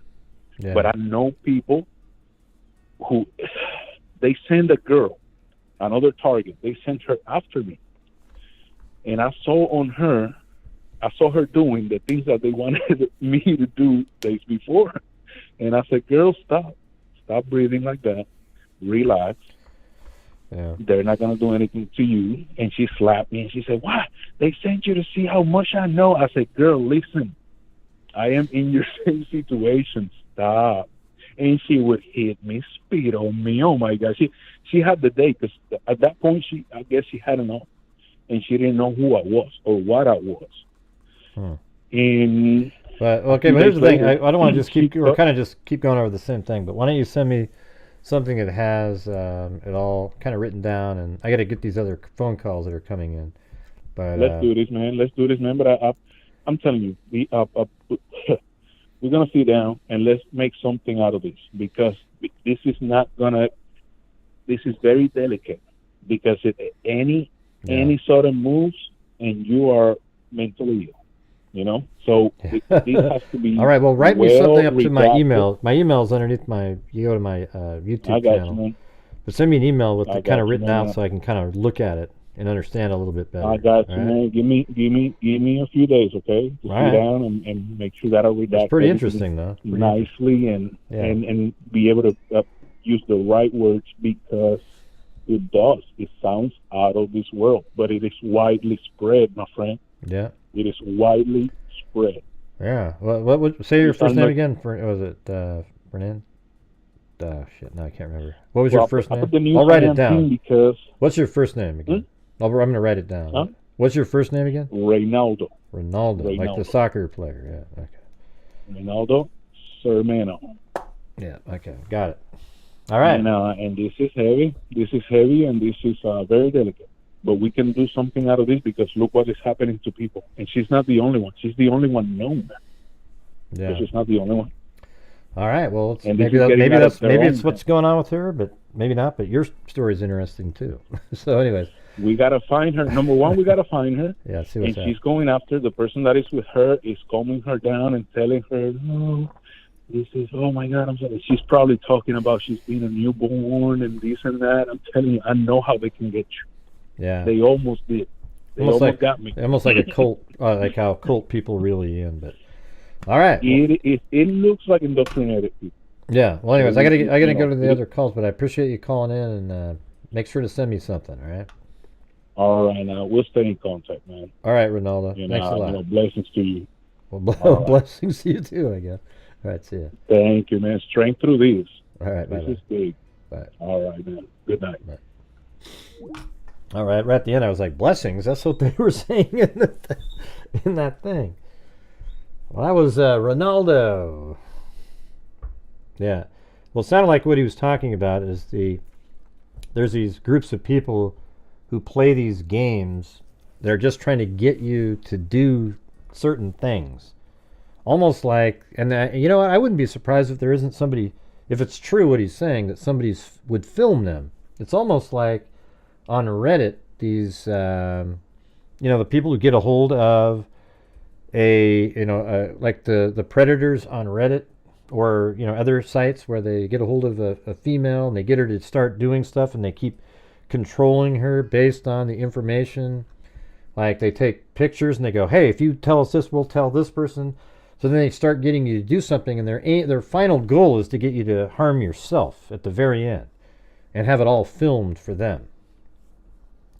So, man, maybe it's what he's saying is actually real, like a real thing that we're just not aware of. It's pretty wild, huh? Yeah. So, hey, you guys, if you're out there, if you could please help support the channel. We're not even close to the goal tonight with 777 people watching. That'd be great. Yeah, still about 90 short. And then tomorrow is our last day of the month donation night, where we make one last push for the first hour. Then I donate money to various charities, etc. We're the only YouTube channel that actually gives away the anywhere near what we give away. We're going to be over probably right around $50,000 this year. All right, thank you. Yeah, I mean it's weird, you know. I mean he sounded, you know, the thing is he even is aware that it sounds crazy, right? Like when somebody says like, hey, I know this sounds absolutely nuts, that's when you sort of want to believe them a little bit more, right? Because they understand that it sounds crazy. But they're just telling you what their perception is of it. So then you go, well, shit, maybe maybe it's legit. But anyways, thanks, Ronaldo. Hello, who's this? Hey, man, you just kept calling and calling and calling and calling. Yeah, well, look at when I'm on the phone. When I'm on the phone. I listened to that guy. No, what I'm saying, when I'm on the phone, you don't have to call. You don't need to call. Well, I don't know the rules. Oh. But he was interesting to listen to. I like that guy. Well, who's this? It's DW Dog. DW Dog, what's going on? Yeah. All right. Oh, geez. This is a very, very sad case, right? Yep. Like, seriously sad. Either A, the girl was on the plane with her estranged boyfriend sitting far away from her, and she decided she was not going to sit with him, NOT, and went on a spiritual journey with some weirdo. I can't believe that she hasn't shown herself yet, so I think something not good has happened. In terms of her being vulnerable, that's possible. In terms of her having a schizoaffective issue, which I kind of thought from the beginning that she was. Well, I was thinking it was some sort of a meth, not meth, but I have a friend that took meth, and she sort of sounded she was back on drugs or something, and she just started messaging me stuff like, "Oh man, it's just really in depth. It's really weird stuff. These people are behind the scenes, and these people are hacking my phone." And she went on and on and on. It sounded like similar to that. Well, that is similar. Yeah. That is similar. If you have a schizoaffective disorder, what that means is that it comes and goes. You can be well for long periods of time, but you're also really heightened. Your awareness is heightened to conspiracy theories, to the government, to operatives working with you. It doesn't necessarily have to be a drug-induced thing. I think this girl got off the plane and said F you to her boyfriend and went on a little spiritual journey and got really off the roads. In terms of the Redwoods, how far is the Redwoods from where she landed? Is it like... it's hundreds of miles away from where she was. Like 600 miles? Like 300 miles? I don't know. What does it matter? Like to you or? Oh my gosh! Well, also if she hasn't shown up I think yet, it's probably a 700-mile drive, probably. And the bus, you had the greatest bus. I love that bus. So I was fine. You showed the bus how she could have gone on and got away. Well, she was spotted. She was spotted at the GreyHound bus station at 6:30 in the morning on the 12th.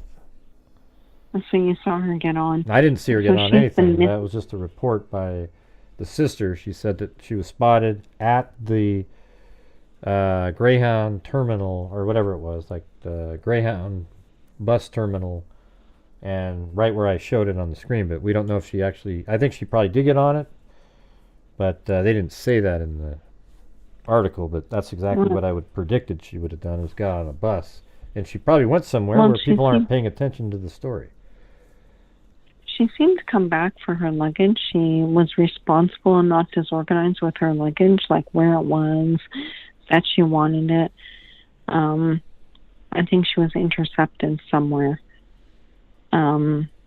obviously. Well, She said hasn't that. shown up. Her father is dead. Like, come on. Well, she could just be somewhere on her spiritual journey. What a load of crap that is, by the way. But and so the spiritual journey could include many things. I don't really It could include. I think they're. It could include. She could be in the. She could have traded her flight in for somewhere in Central America. She could have done some kind of strange drugs to be, induced into her spiritual journey. I don't know. And schizoaffective disorder, I think she was a vulnerable girl. Yeah. Yeah. I don't know what like, she's. I don't know what she's got. I mean, it's just kind of strange. She always seems like she's sort of, the vibing hippie type mentality, sort of like, she's, the Hawaiian sort of thing. Yeah, she's the hippie type, and like the tarot card reader, I'm like, what the hell? Like, so she's like really susceptible to. So I think she's probably really susceptible to suggestion by somebody. Agreed. If she's sort of vibing with that, like, hey, that sounds great, and just kind of trying to be almost like, when people go to Europe, they go there and they just kind of want to go with the flow, and sort of whatever happens, they go around. That's what she's doing in L.A. Kind of the wrong place to do that. But you know what? Like, if you're on TV and your father has died looking for you, I think that there is an element of a schizoaffective disorder that applies to her in terms of her vulnerability and her impression to suggestion. I think she's suggestible. Like, it's sad. Like, I have several children, and I have one in particular that could be susceptible. It's really sad. I don't know. I hope we find her. All right. Well, everybody hopes that. One way or the other, right? Yeah, I think she's alive out there myself, but. Do you? You think she's alive? Yeah, I think she went on that bus and went to go do her spiritual journey and is hanging out in some small little. Yesterday I was thinking maybe it was some kind of a cult of some sort that convinced her, and that's why she said something about, if this goes wrong, I'll lose my freedom, because that's what, when you get into a cult, that's sort of what happens, like, but she's kind of willing to see how it goes or something. I don't really know. I don't think she's doing something like illegal, and that's why she said that.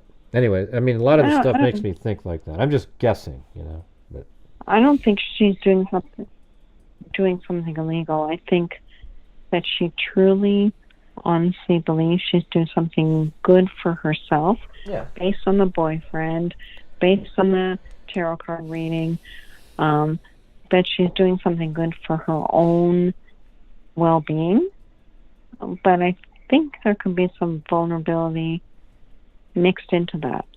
Yeah. I don't know. I don't know about this one. I don't know where she is, and so continue to follow her on your map. I love the maps. The maps are the best. Yeah. We can see how far it was, where she went, and I like the last caller. He had some interesting data. Well, I wouldn't say data. It was just like that's what he's recalling, his story. Well, kind of interesting. And his recall is about it's a first personal journey of what some people go through. That's what he perceived. And he knows. See, what's interesting to me is he knows that it sounds weird and bizarre. So that makes you realize that, man, it's like that makes you feel like it actually happened, because it's like a, when somebody sees an actual UFO, everybody goes, yeah. Right? But maybe they did see something. Yeah. It does sound weird and bizarre, and I'm impressed that he sort of had that insight. So that was good for him.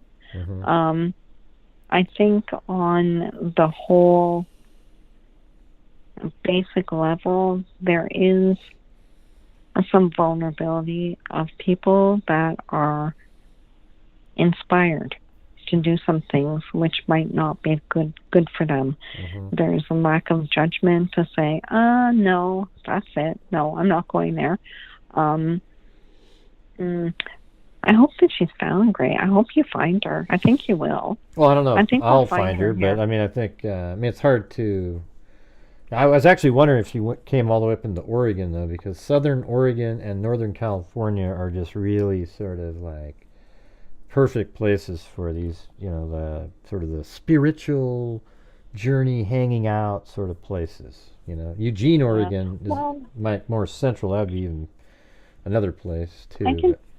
I can tell you, I'm interested in the idea that Oregon is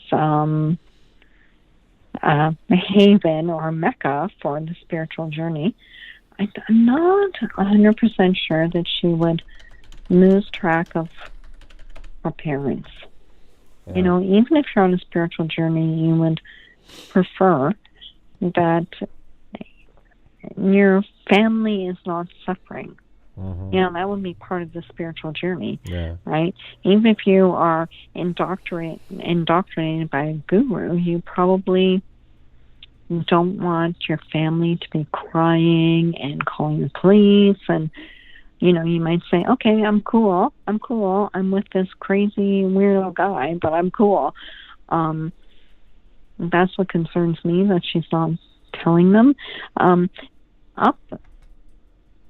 Up the coast, I think it could be crazy. There's lots of weird drugs. There might be, I was just talking to somebody tonight about sort of the idea of doing magic mushrooms to, blow up your psyche and start anew. I don't know where her trauma is, something for sure, but I just don't feel good about it. Yeah. All right. Well, there you go. Thanks for your input. Okay. All right. I don't know what else to say. If you want psychiatric insight, I'll be there for you, but this is just freaking weird. It's weird. Yeah. All right. Well, thanks for Thank you, calling in Bye. and giving your ideas. All right. See you later. Bye-bye. Bye, Gray. Bye. Yeah, what the hell? This is, what was I just looking at here? This is crazy looking. I've never seen this stuff before. This looks like that's actually a river, not some hot springs. How cool is that? Look at that. Man, that'd be a great place to go fishing. Look like it'd be tough to jump up there, but they are in places like that. Wild, huh? Beautiful. That'd be an awesome place to fly that drone, right? And just go zzz. Oh man, how cool would that be? Maybe we'll try to get out there next summer and do that. That's wild. I don't even know what river that is. I'm going to put a pin here.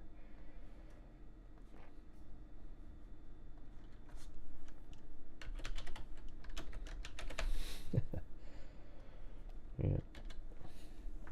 But hey, you guys, we're not even close to the goal tonight. So are the freaks out there? You're going to help support the channel tonight so we can try to at least get there before the show's over. We're still about, 75 short. This is Gray. Who's this? Hey, Zane. How you doing, Gray? Zane? How's it going? Zane? You called? Didn't you call going yesterday? Great. Yeah. The thing that interested me about Ronaldo's was he was talking about sleep deprivation, and that was something you were reading about in Hannah's text. It was about how she wasn't sleeping. Mm-hmm. She really wanted to sleep. She was on the street. And then that was another thing about her dad. The aunt said that he had not been sleeping at all. Mm-hmm. I don't know if there's a connection. I mean, Ronaldo kind of talked about there could be a connection there. I mean, this girl's 31. It's not like you've got a teenager. She's 31 years old. She lived with a roommate, so she's been on her own. Yeah. So it's not a situation where, like, she's, 19, 20 and doesn't know anything. Yeah, about she's the 31 world. years old, you know. I'm not sure why her mentality is the way it is. You know, still going with the flow at 31. You know, that's something you kind of do when you're younger, I think. But, you know, I guess, I don't know. I knew a girl like that because she grew up in a commune. Well, there you go. You know, so she kind of had that flighty, right. you know, go off. But this was a girl that kept charging her phone. She kept that phone charged for those days. And she's, and like when you were reading that text about someone that I thought I loved, Mm-hmm. and then her friend asked, have you been catfished? No, I met them. So did she meet someone out there? Didn't turn out the way she thought. You know, because that was the past tense. I met them. Someone I thought I loved. Hmm. You know, I don't think it has anything to do with the boyfriend, like you said last night. I think that was just, they bought the tickets together when they were together, and because he said he didn't even sit near her, didn't even talk to her. What do you think of what she was talking about? Somebody I thought, like she got scammed, it sounds like, by someone she thought she loved. I don't know why my memory was that she said that she thought he loved her. But I mean, it's actually her saying she thought she loved, which means she loved the person until something happened and she realized that, oh, you know, I don't know. It's kind of interesting. It is.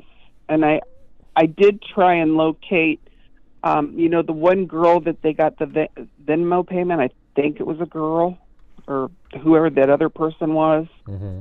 They've tracked down Jonathan Taylor, but nobody said they've tracked down the other person. They said on the receipt for that one it had a bow and arrow. So, I mean, I was trying to look up like retreats or cults that use that symbol, but I haven't found anything. You know, I was trying for anything to come up with. Mm-hmm. Why would you put a bow and arrow? Yeah, I don't know. Like broke your heart kind of thing? It could be, so maybe it wasn't you a put woman. an arrow through my heart. Thing. You remember the song by Rat, you know, Round and Round? You put an arrow through my heart? You know, maybe that's what that was. Because she did say she met him. Or if she said, have you been catfished? No, I met them. So in other words, this is the person I'm talking to. I've met them, so I wasn't catfished. But in the past tense of, I thought I loved them, so... Yeah. I would think the FBI would have been involved by now to go through. Well, I think they are involved. I think that they're absolutely involved. But the thing is they've probably known about the spotted at the bus station on the 12th this whole time. Well, not the whole time, but after they got involved, they've known about it. And so they still haven't been able to find her, which is interesting in itself. But, you know, where did the bus go first? And, you know, the FBI is probably nowhere. I mean, I'm just guessing here because they could easily still be in L.A. But if wherever the bus said it took her, somebody's probably up in that area looking, and it's nowhere near downtown L.A., you know. It's somewhere totally different. And we don't even know if she went to the Redwood Forest or if she, by the way, even we don't know if she got onto the GreyHound bus. All the thing said was she was spotted at the GreyHound bus terminal alone, so it makes you think she got on. I don't know why little things like that are left out of conversations. You know, like, did anybody on the post made by Sydney, did she ever update and say, yeah, well, we see her getting on a bus? Because that would be a huge piece of information. I'm assuming she got on a bus, but we don't hear that, you know. Yeah, because I know the police, they waited 10 days before they would even look at the case. Because the family was upset about that. So they were behind the 8 ball to begin with, to start looking for her. So they were, you know, trying to play catch up. Because if they would have got involved right away, they probably would have found her. because at that time she was keeping that phone charged. So why all of a sudden is the phone dead? Did someone take the phone? You know, did she get on the bus and they said, oh, here, let me have your phone because, you know, we're going such and such and you don't want to be bothered. And this is part of the trip. Mm-hmm. But I don't think she has a mental disorder. I think she got upset. You know, I think things didn't work out the way she thought they would. And then she just couldn't face maybe going to New York and decided, you know what, I'm just going to go with them and take this journey. And because the one thing you kept talking about last night that still rings in my head is the part, if it works out, or if it doesn't work out, I might lose my freedom. Yeah. Do you think the father is somehow involved? I thought it was strange that the poor man, if you were so worried about your daughter, you've been looking for her for so long, but the aunt said he had not been sleeping and just roaming the streets. Could, you know, I don't know. That was odd. Yeah, I mean, those two things that I was saying yesterday, she thought she'd lose her freedom, and what was the other one that she... there was two things that seemed they were related. Meaning, oh yeah, do you trust this person? I think so. And then I might lose my freedom later. I think those are connected somehow. Because, like, let's just say a cult-like person came up to you and was like, hey, come check out this. We're just this great community, da-da-da-da. And you would say, well, I think I trust them. And then while you're about to go to that cult area, you might say, if this doesn't work out, I might lose my freedom, right? Like, because they might be because they don't let you leave once you get there, right? Like, they kind of take your money, you're sort of given this little thing. So I don't know if that's what it is, but it's definitely a possibility because of the way she is. She seems like somebody absolutely, totally susceptible of joining something like that, or joining some kind of movement, and, you know, something, or, you know, or maybe, you know, I don't know. That's just a totally random. It's not random, but it's just kind of. Yeah, I see what you're saying. Yeah. The thing that also makes me I was thinking is, remember the Chloe Driver case we just had where she got mixed up with that crazy cult? She ended up killing her child to try and get away from him, and tried to kill herself. And because he was collecting women and having, you know, told her that having multiple wives was fine, and she was 16 or 16 when he picked her up because she'd run away. That was just a huge case down in Georgia. It was the Chloe Driver case. Mm-hmm. And she tried to run with the baby, and I mean, she was grabbed by one of the other nutcases and dragged to a car, and the woman was trying to get the license plate, and they were threatening her because she saw the whole thing. Mm-hmm. Yeah, it's hard for me to have any extra to add to stuff like that. Well, no, I was just talking about that it was a cult. So it was that cult situation where you get into it thinking this is going to be great because they were doing the whole, we have land in Florida, we're going to get land in Florida, it's going to be fabulous. You know, and before you know it, all of a sudden you've been there a few years, you've had a child, and your life's a wreck, and you're trying to get away from them, and they don't let you go. Right. So that's all I was comparing it to the cult-like situation, like you said. I mean, they're not gonna. I mean, once you get in there, it's hard to get out. And she thought maybe she had some thoughts it might be like that. So said if it doesn't work out, I might lose my freedom. Kind of an odd choice of wording, but yeah. You know. Well, I thought it was also funny. Her sister pointed out how she kept saying, "I lost my funds." Not I lost my money. I lost my funds. The sister said that? Yeah, Sydney said that was a weird term for Hannah to use. I lost my funds. Yeah, I mean, family doesn't seem to think that that's really her, but I don't know. I think it is her because I don't know her enough to say that. She's trying to drop hints. But she's around on the 11th, or the 12th, moving around. So, Yeah. I don't know. It's you're right. But I think that it's a big connection in that what she's saying about losing her freedom. Mm-hmm. So she knows there's a possibility this might not pan out the way she thinks. Yeah, well... But she hasn't been sleeping. I don't think it's a mental disorder. I think someone kept her distracted to where she wasn't sleeping. When you don't sleep a long time, you don't think right. Yeah. You don't make good decisions.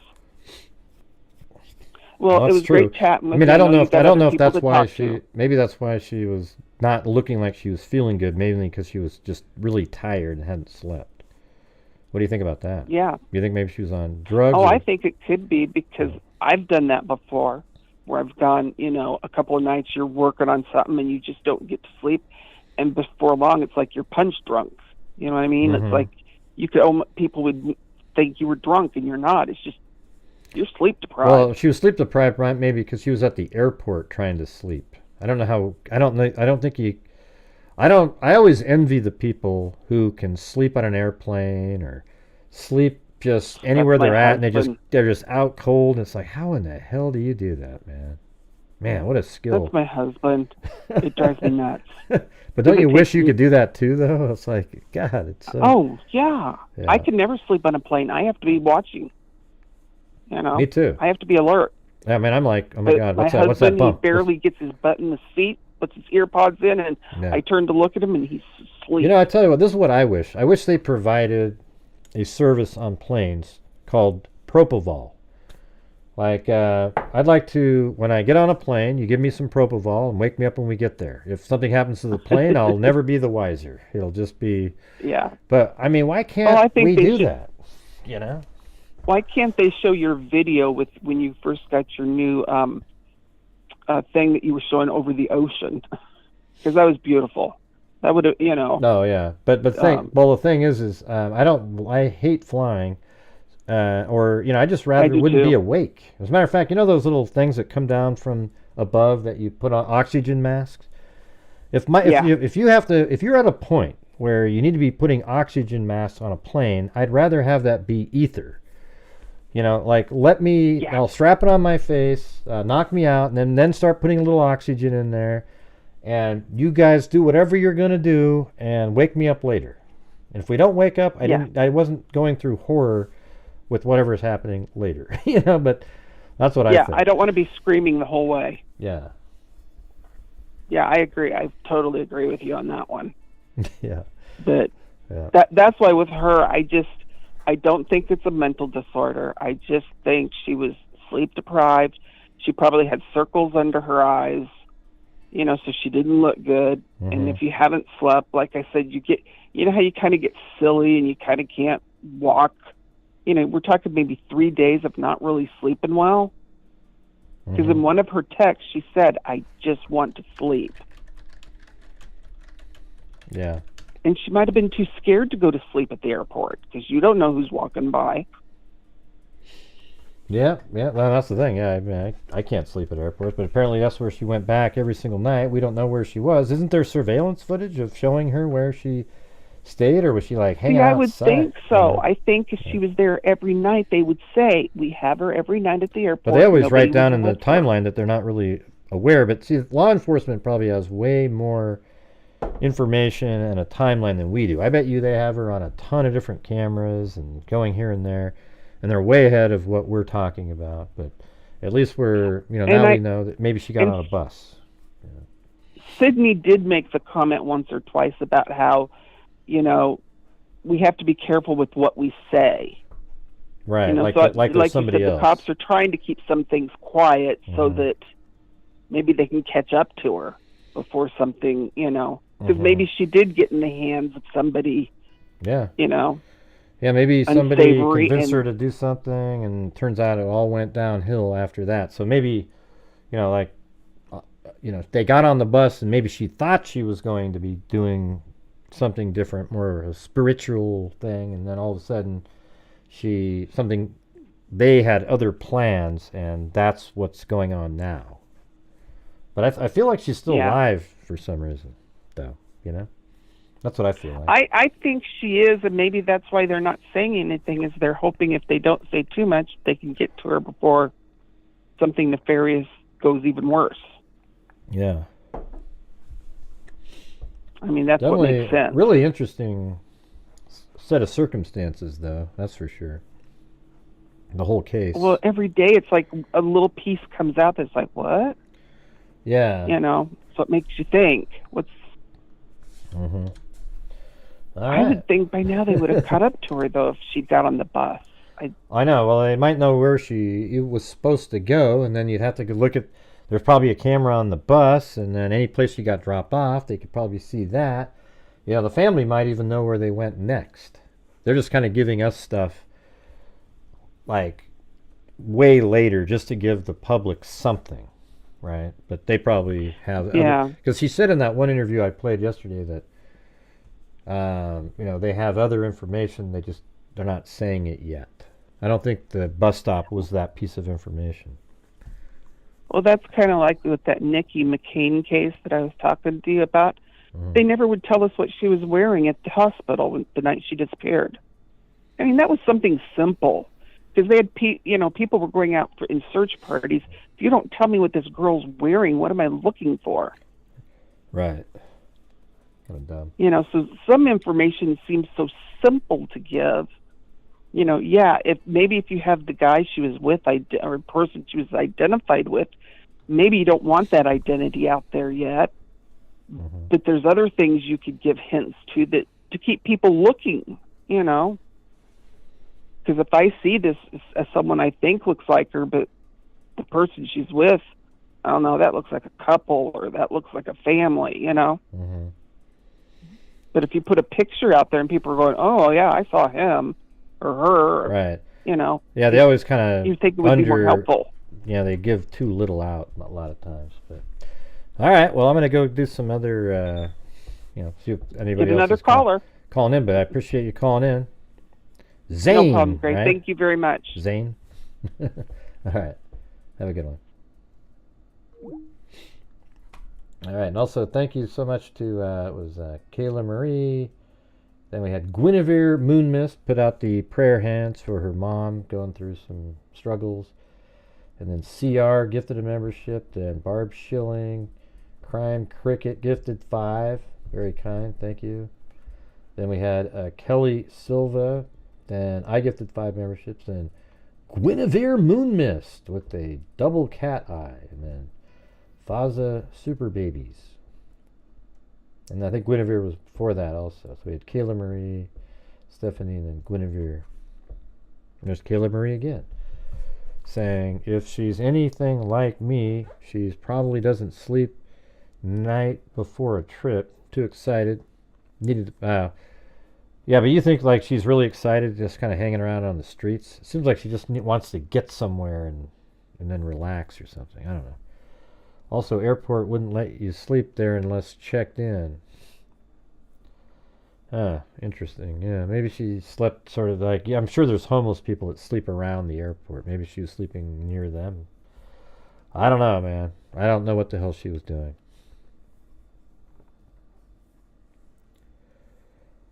Yep, and maybe that's why she looked like she wasn't doing well, because she hadn't slept. And maybe somebody's going to be taking advantage of that situation. She'll make worse and worse decisions the sleepier she gets, right?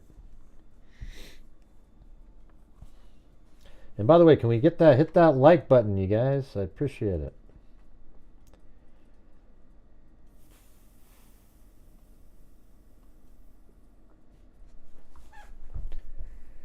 You can sleep on the beach in California. Yeah. Not sure how close she was to the beach. I guess she could have gone over there.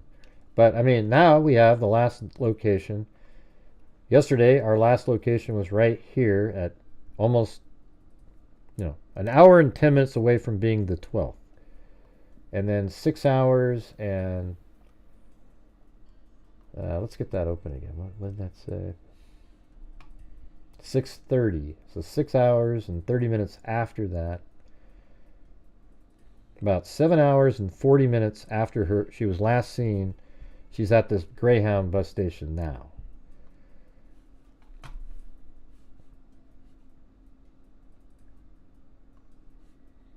Let's see. 11, 12, 6:30 a.m. All right, I got that one in there. So now that's where we're at. And so when she gets on a bus there, who knows what direction she went. Or, by the way it was worded is that we don't know. So maybe if somebody out there would ask Sydney that. Hannah's timeline per family. Well, let's just go down here. It says, it has been confirmed that Hannah was seen at the GreyHound terminal at Union Station at approximately 6:30 a.m. So she was seen there, right? That doesn't say that she got on a bus, but that seems likely given the fact that they're mentioning that.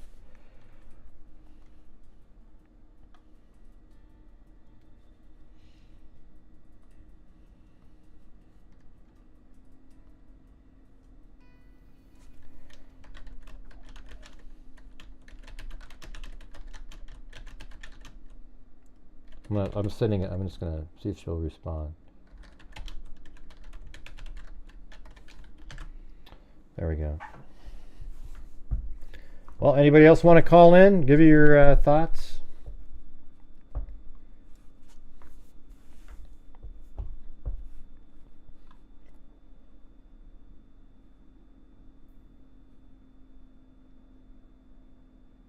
Where's the...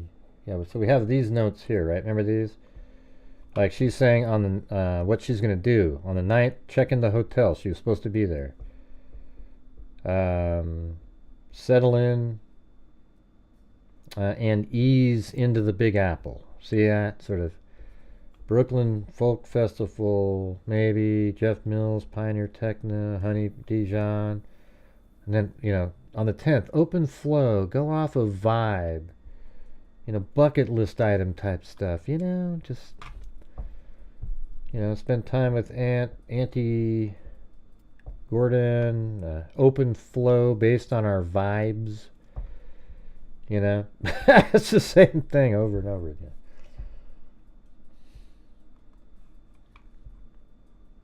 (9/11) Memorial Museum. Z's Perfect Walking Tour all day. The Museum of Natural History. See, some of those things sound less like she sounds in her messages, but still that same feeling.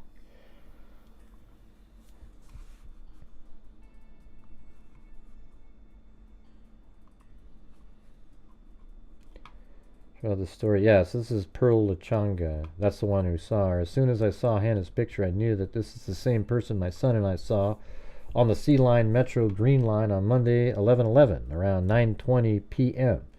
She had her luggage, and she was with a male. They both got off together on Avalon exit. He was guiding her because he told her this is where we exit. We were briefly speaking to her, and the male, and she did share she was from Maui during our conversations. My son, who is 11 years old, says it was her. He remembers her as well. We remember her glasses and her freckles and her hair. Yeah, sounds like they definitely saw her. Yeah. She may have chosen not to contact anyone.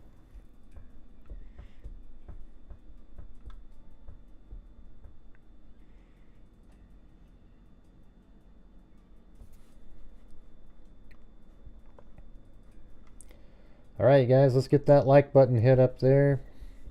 We got 537 likes with 844 watching.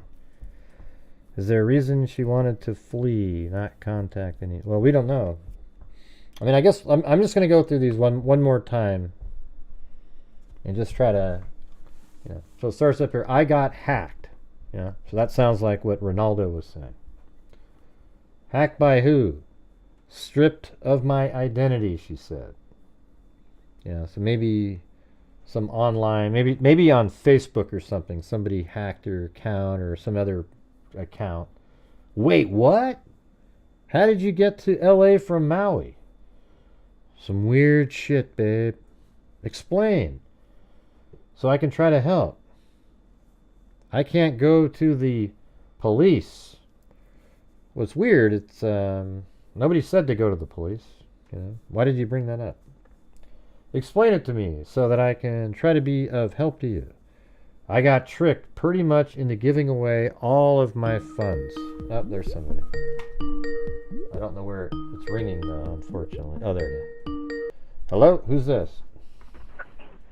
Hello. Guinevere Moonmist. Guinevere Moonmist. What's going on? Hi. I was trying to press the FaceTime here so I could be seen. Oh, I'm actually on, I'm using Skype. Oh, that's okay. Yeah, sorry about that. That's okay. So I was just thinking, like, she's in her 30s, and she's single, obviously, because she went to go meet a guy. Well, what's weird is she just broke up with her boyfriend, and her boyfriend was on the same flight, but when they landed, she got on another plane and went to New York, and she didn't. Yeah. That is very strange. Yeah. So go ahead. Does anyone think that maybe the boyfriend has anything to do with it? He checks out? Not really. Well, because he went on to New York right after. I mean, he she was supposed to get on a plane in 45 minutes to go to New York. Right after she landed in L.A., she was supposed to transfer to another plane. He made it to that flight. They already booked the tickets way before, so he went anyways. And he went to New York, and he landed there, and she didn't. So, the catfisher, what about him? Well, there was just a question about catfishing, but she said, no, we met in person. But so there is a person. Did the police know who that guy is? Well, I hope they know, but we don't get to know for some reason. I mean, obviously, I was just thinking, like, because when I was in my 30s, and I'm 45 now, and I'm single and loving it. But anyways, when I was in my 30s, I was very thinking, like, oh, it's time to meet a guy. It's time to have a baby. And I was thinking, maybe she was in a similar mindset, and I was very, very naive in my 30s, and I met some pretty shady characters that were like doing drugs and stuff, and I was thinking that maybe since there's this drug crisis going on in America with the fentanyl and the this and that, and the marijuana that's so potent, that someone could have given her drugs, and she could be like on the streets, like hanging out with homeless people, and just so zonked out of her mind that she like doesn't even look the same. Like she could have cut her hair, dyed it a funky color, just hanging out with like weirdos. Yeah. That's what I hope is going on, and that they find her and they can just bring her home and get detoxed. I don't want them to find a body. I want them to find her alive. Yeah. But it's interesting how she just kept saying she wanted to go to the Redwoods and wanted to buy a bus ticket to the Redwoods, and then here she is. She's seen, last time she was seen it was at a Greyhound bus stop at 6:30 a.m. the day after she was at the airport. And here's what I think is, like, she lands her plane, and the plane continues on to New York with her luggage, obviously, because they just transfer the luggage to the next plane, and then she kept going back to the airport until her luggage came back. She must have asked for the luggage to come back to the LA airport, and then on the 11th, after, the luggage made it on the 8th all the way up to New York.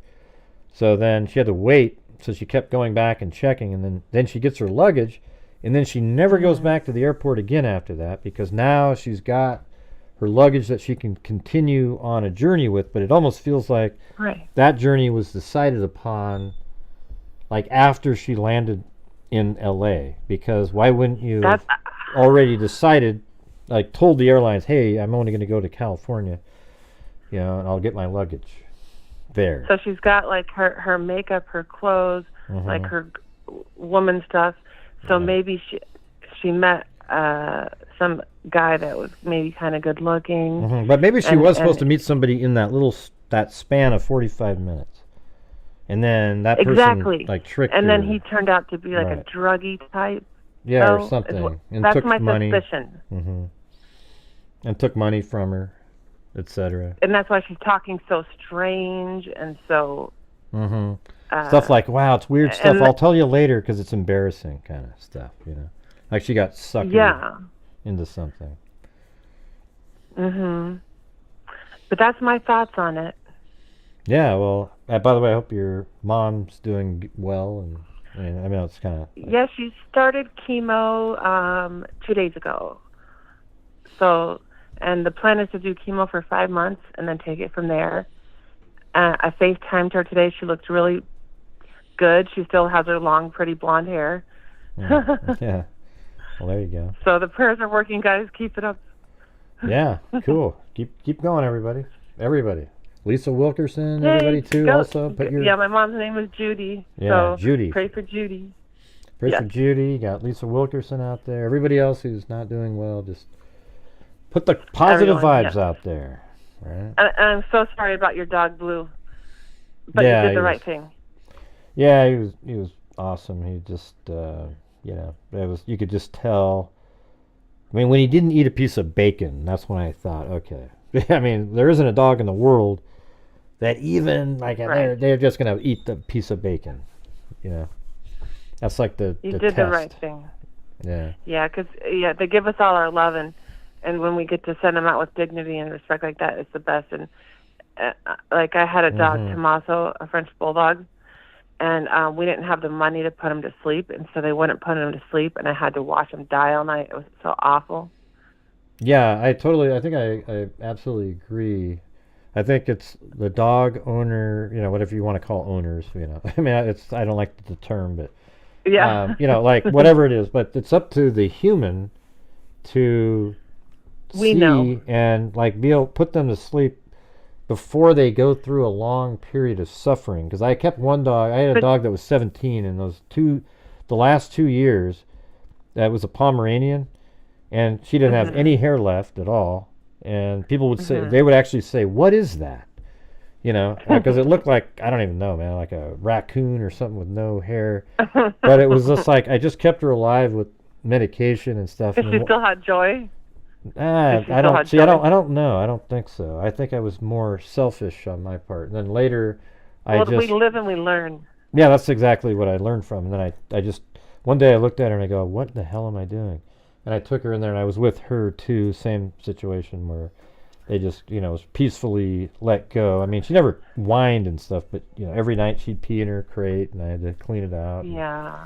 And it just got to... And dogs, they get embarrassed by stuff like that. Like, I have 6 dogs, and when they aren't clean and stuff, and they're not bathed, and they're not, you know, like with long-haired dogs, if their eye boogers aren't cleaned up and stuff, they act kind of embarrassed.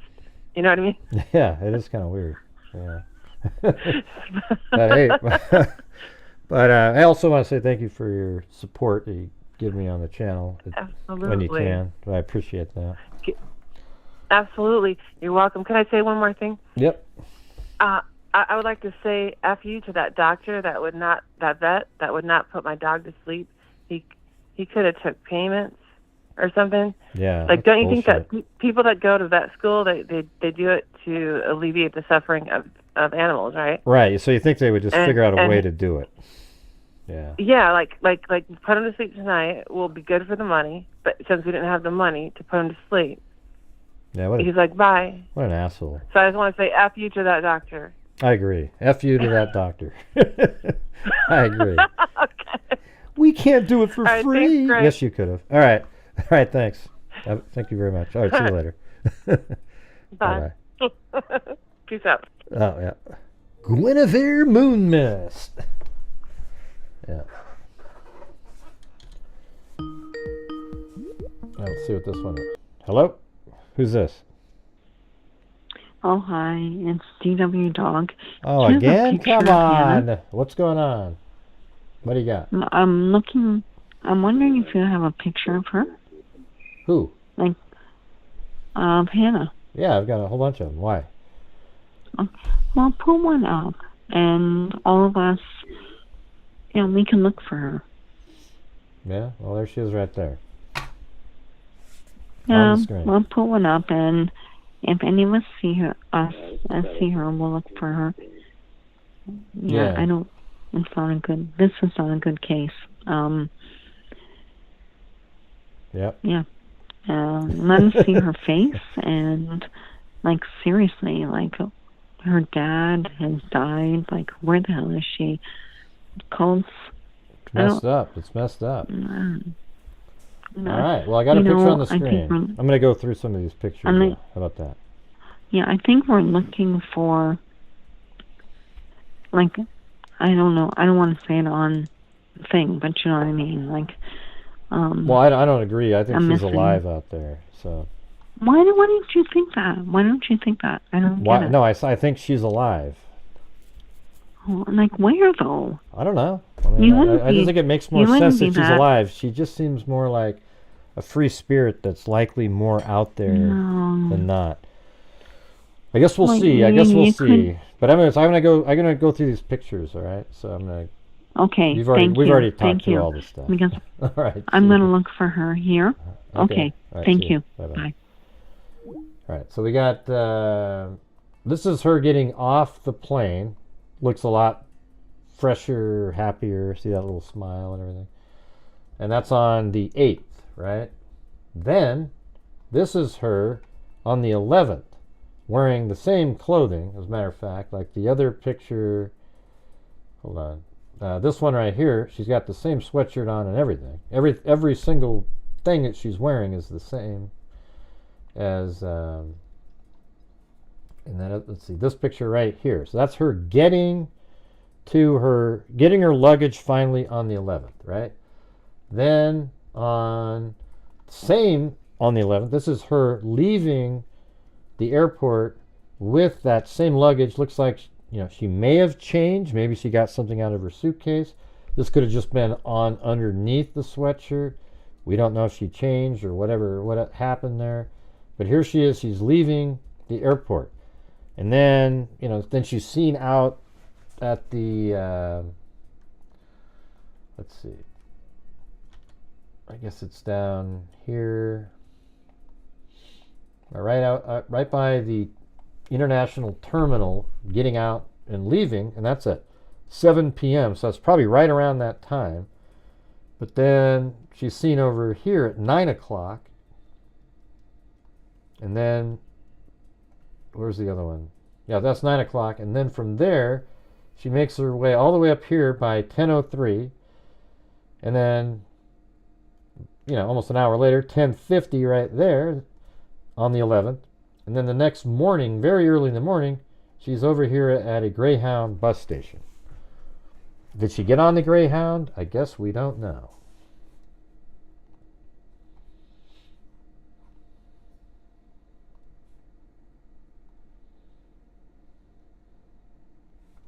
Yeah. She's matching and put together. Yeah, it's the same. Yeah, and if you're out there and you haven't subscribed to this channel, please do so. We cover all kinds of cases. We're going to be doing, we just got done with the Delphi case after years and years of waiting, and finally got that one. Thousands of cases I've covered actually, but the Idaho 4 is another big one. I have a whole 3D model that I built of the house. We go through that often. There's going to be more hearings coming up. The trial is going to be next year. Not too far away, the way time flies these days. And that's one I could probably go to on some of the days. It's supposed to be like a 3-month-long trial. So I can go to on some of the days. And then also I think it's going to be covered on YouTube through the courts, which I could stream. So we'll do that as well.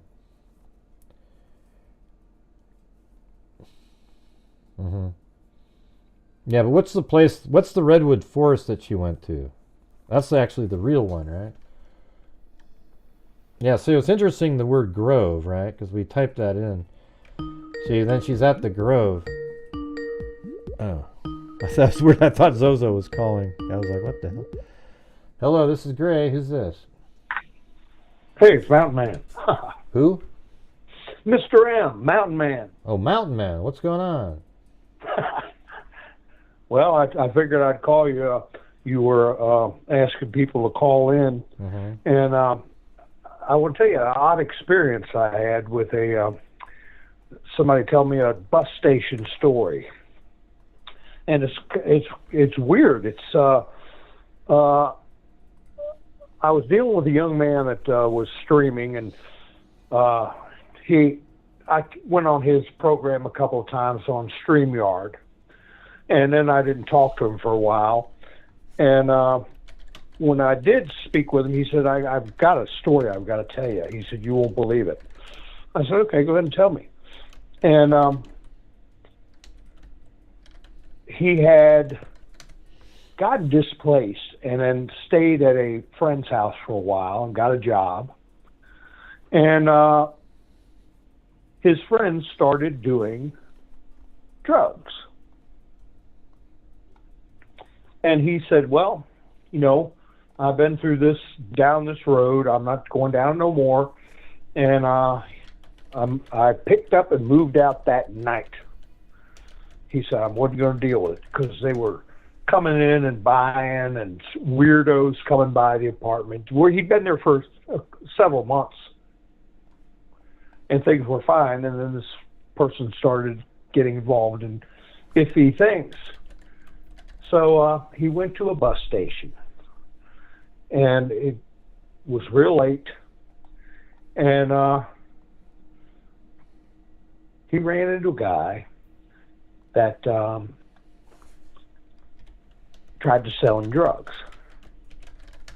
And the way he described it to me is, and I was like, wow, I'm not from a big city. I don't deal with this kind of stuff. And he said, you'd be surprised at bus stations. It's like a whole subculture. Different places, different towns, different stations, but it seems to be a magnet for the homeless and for people who are hooked on drugs. And he said what the guy does, what they do, he's talking from experience, because how I met him was he was on his live stream struggling and discussing, hardships and things he'd been through. And I got on the streams with him, and I talked to him off air for quite some time. And I was telling him about, I don't want to steer broadcast or anything religious, but I was telling him, look, you've tried everything in your life. He told me he was an atheist. I said, you tried everything in your life and you're going through hard times. How about you try thinking about there being a higher power you can learn from and lean on? And he's like, oh, no, it's, I don't believe that stuff. And some months went by and I hadn't heard from him. And then I have this conversation with him. And he said that this particular instance, when this person approached him at the bus station, what they do is they say, hey, I'll give you this, and you sell it for me, and give me so much, and you keep so much money. And apparently that is a standard business practice among drug dealers, because he said, that's what he was from L.A., and he'd been to different towns. I believe this happened. Oh, well, I don't want to say where it happened, but it happened in another state, a bigger city in another state. And he said that's they get you to be their mule. They get you hooked on whatever their product was. In this case, it was crystal meth. And he said he had this, when he was looking at the guy, he said, for the first time ever, I had a feeling that I was talking to Satan. He said it was an experience I'll never forget. And this was sometime after his experience. And having been involved in drugs in his past, he was very vulnerable, because that is a slippery slope. There's only a handful of people who get off that stuff. It is so powerful, whether it's fentanyl or meth or anything like that. And the fact that he was able to resist it and reject this person, and the rest of the story is that weird circumstances, he ended up back at his home place. He didn't have two dimes rubbed together to make a spark, but everything fell in place for him, and he ended up near his mom and got a job and all really good stuff. It's kind of like storybook. But the point is, this wasn't that long ago. And you're talking, and I was reading the chats, people were talking about, maybe she's on drugs, maybe she's high, and she's last seen at this bus station. Bam, that story came into my head about this young man. Yeah. And it seems like like buses generally, I mean, who takes buses really much anymore? It seems like, some people might, but it's more like you're kind of down and out. People on the people on the skids. Right, a little bit. You're just trying to get somewhere, Remember the planes, trains, and automobiles? Oh yeah, that was great. Yeah. I just watched that all night. What was his name? John Candy played. What was his name? Del Griffith. Del Griffith. Yeah. Yeah. Del Griffith. And when Steve Martin turned around to check on him, he was sitting in the bus station. That's where he was living. Yeah. Because his wife died. That was the big secret. And the thing is, when you think about bus stations, they have people there all night, all day, all night. And it's warm, and you can, go sleep sitting up or whatever. I love that But at least you're around people. Yeah. That's one of my favorite movies. So, So, she ended up in a bus. And if you don't have anywhere to go, See, I don't know if she's kind of, for me, female. I mean, I think there's some people that are down and out, and there's other people that are just sort of like a free spirit, kind of looking for something. I think that's what she was more like. I don't think she's a drug person. Well, the thing is that you run into them. Right. To drug She people. sounds sort of like And somebody they're that could have not been on. I mean, saying stuff like the paranoia stuff she was talking about sounds exactly like people that I've actually known, and they go on to, like, after they've done like meth or something, they get this crazy paranoia, really kind of wild conspiracy stuff. But then we have Ronaldo, who called in and said, maybe that shit's real. I don't know, but it's just it's weird. Well, very few people can spend time away from their phone, from social media. That in itself is a drug. Do you remember when Olivia Newton-John was going on different shows and said her boyfriend had disappeared? I can't, it sort of vaguely sounds that? familiar, I remember that a little bit. Yeah. Right. And everybody was like, oh, what happened to him, and she was so upset and this and that. And he was a wealthy person. And turned out he just wanted to disappear. And she didn't want to accept that. But the thing is, it's very hard for people to just disappear.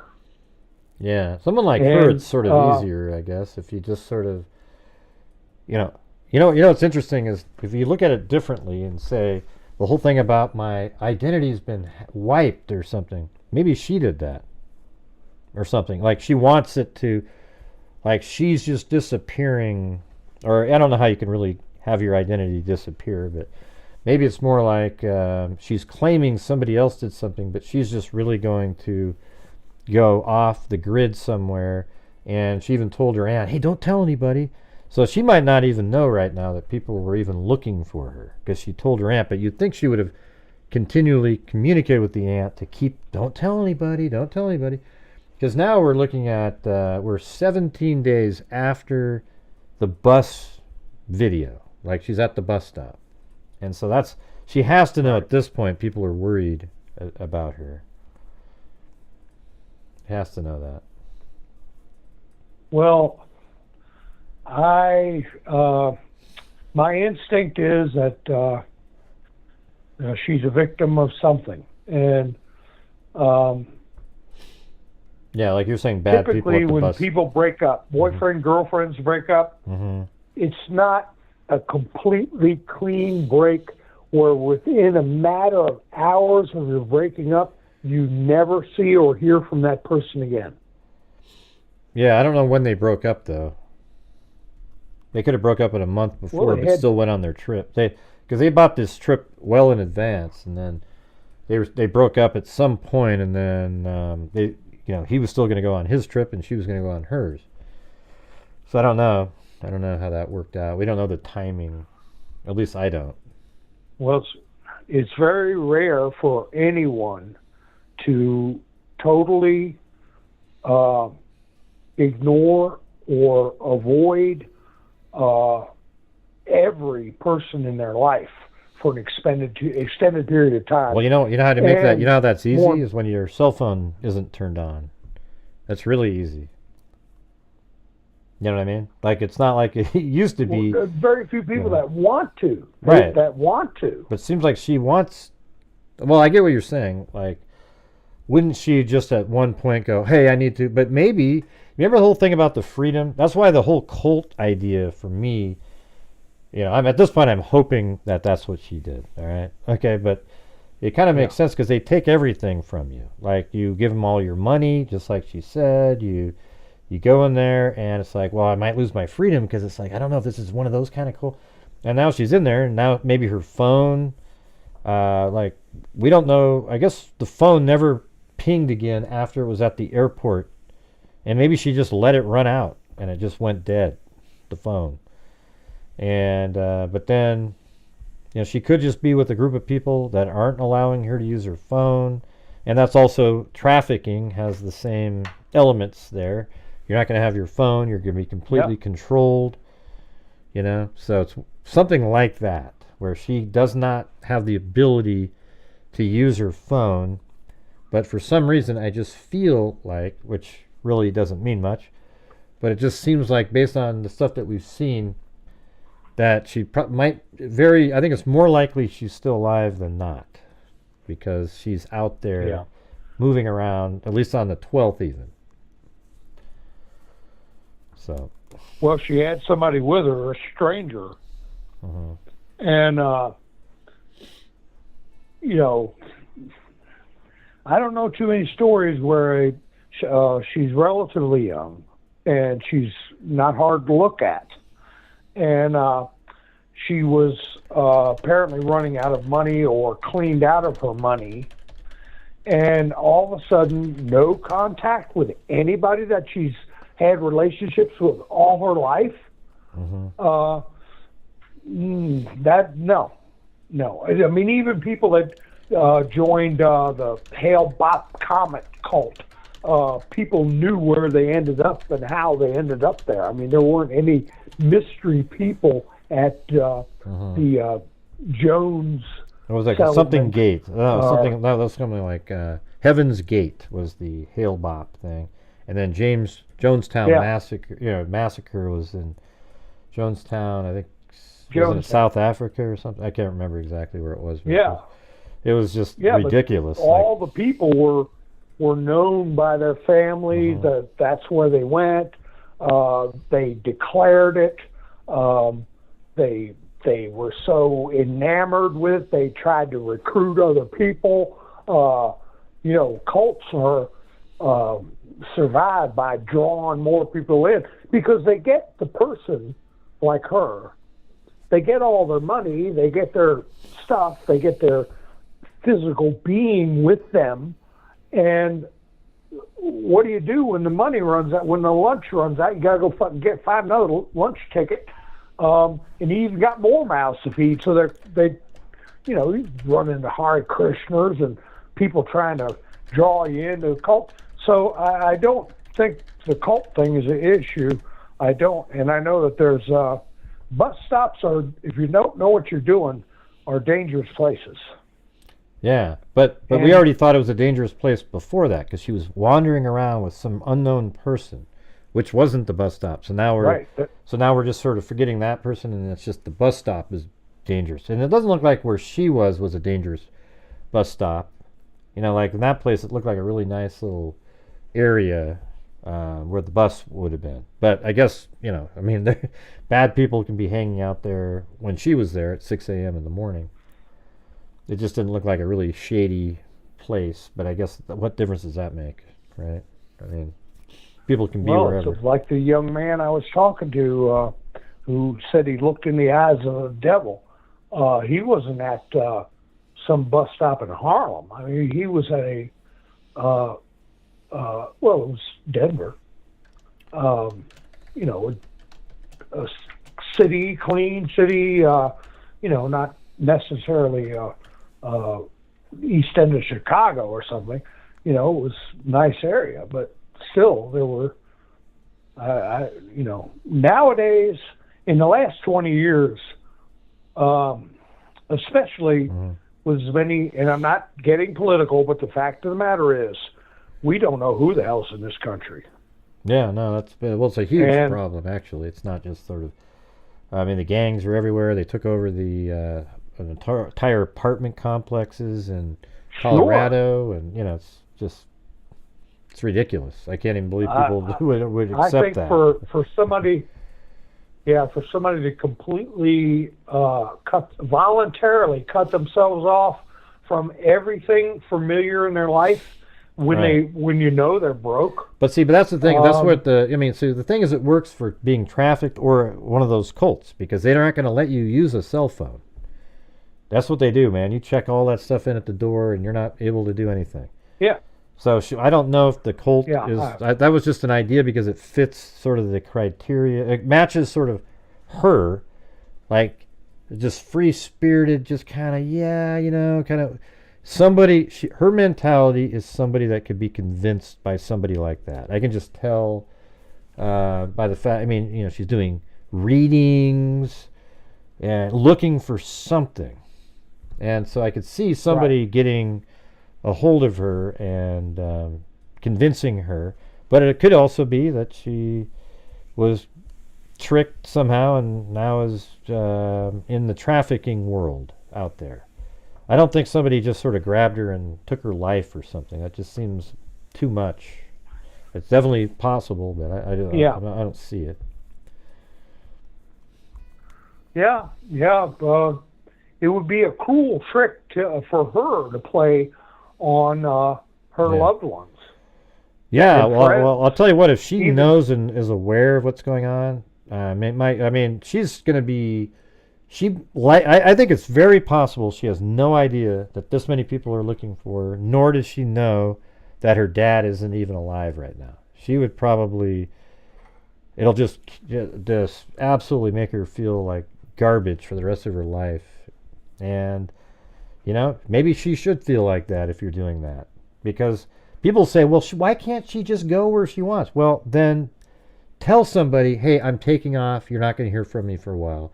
There's no reason that she needed to trick the aunt in New York and all these other situations and saying all these other things. There's no reason for that. Yes, you have the right to do something. But you should have just told the aunt, hey, I'm taking off. I'm going to go visit somewhere. I'll get a hold of you in a while. And I think less people would, family wouldn't have been freaking out. So if she's literally out there and alive and just did what she wanted to do, man, she'll never forgive herself for all the stuff that's happened. That's why I'm saying that is a low probability, is that she's alive doing something else. How long did she go incommunicado between the last time she was seen at the bus station? But what did I say right there that makes it not a low probability? Because what the thing is she doesn't want to communicate with somebody, or she's someplace where, I guess what you're saying is after all that time, wouldn't she have checked in with the cell phone? Yeah, I think you're right. It's less likely something like that than it is that she went out on her own and then something else took place that perhaps led to something where she's being controlled and can't use her phone. That she's not out there willingly not calling somebody with her phone or something. Yeah. Right. And how long, when was the last time she communicated with someone between then and her last time being seen at the bus station? Just the day before. She was communicating less than, I think, probably something like 12 hours prior. Because I think it's 6 o'clock at night. Prior. Or maybe even 13 hours prior, she was texting her family member. So. Yeah, and prior to that, she wasn't though. Have a somewhat consistent pattern of communicating, and never have I heard. I could be wrong, but has she gone more than a day or two without contacting someone? Well, the thing is, she got there. Well, here's the thing. She got there on the 8th, and she didn't communicate with a soul until, at least that we are hearing of, until the 11th, which is already way late. But she texts her. That's 2:30 in the morning. She texts her aunt that lives in New York, the one that she was going to go visit, and she's talking about, I'm having these problems, etc. Because here's the thing: is her aunt wasn't supposed to meet her until I think the 12th. So it's interesting that she thought of telling her aunt, because her aunt before that wouldn't have needed to hear from her, right? Even though Hannah was supposed to be there on the 8th or early morning of the 9th. I'm not sure when the plane landed. She wasn't supposed to do something with her aunt until the 12th. So she definitely calls her on the 11th, like, hey, I'm having these problems here, but don't tell anybody what's going on.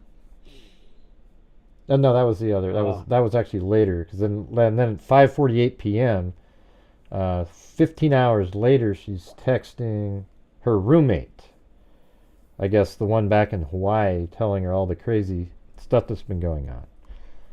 So that was it, though. She hadn't communicated. It doesn't say, anyways, that she texted or communicated with anybody between the 8th. So whatever she was doing on those days, it's like she knew she had those days before anybody would wonder where she was. See, doesn't that weird that all those things connect right now when you think about it? So like on the 8th, she knew that nobody in the world would wonder where she was until the 12th. Before the 12th even happens, she finally gets her suitcase, and now doesn't ever go back to the airport again, and she's communicated, at least sort of let the person know, hey, I'm going to be there, and now she's got another couple days to get the hell out of wherever she's going, and then she just goes off the grid. I mean, it's kind of interesting, the timing there. So. Well, she posting her to-do lists, taking a screenshot of things. People show their lunch, and they become creatures of habit with social media. And for them to totally be done with it and totally incommunicado with relatives and friends doesn't bode well. I mean, that would be a powerful cult. And I can't see her voluntarily doing that. I just can't. Like not a free spirit. Well, I mean, Not a free spirit. She's but it's a, but that's the thing. Is they always think they're free spirits. The people in the cults, right? Like you join it and you're like, oh, this is so, it's so zen or whatever the hell. It's just, I don't even know what the word is, but yeah. they think it's sort of hippie free this and that, but and then it turns out it's not that way at all. So Yeah, I saw a picture of like 5 or 6 women sitting down, and they were all bald headed, and somebody put in there Charles Manson's group Hare Krishna. shaved their heads also. Yeah, Hare Krishna's, whatever the hell it is, but yeah. I mean, Charles Manson. I mean, I'm not going to compare it to something like that, but yeah, even like you were saying before, the Jonestown thing. You got a cult, right? Where these people are controlled. They can't leave. They can't do anything. So it could be that she got in a situation like that. She was going to this beautiful place to find herself and be part of something special. But she was nervous she would lose her freedom.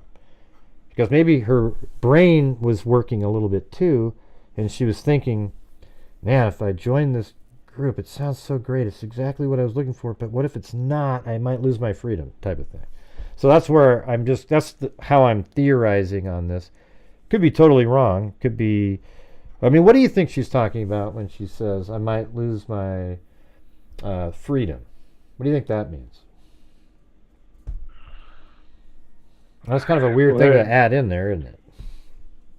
That is weird, but it fits in with what you're surmising.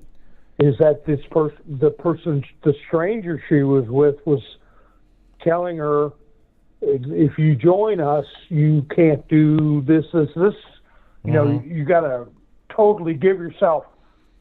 That might have been what she was referring to. Right. That's exactly why I kind of went where I went. Because another time they asked, in one of the other messages, she's asked, do you trust this person? And then she goes, I think so.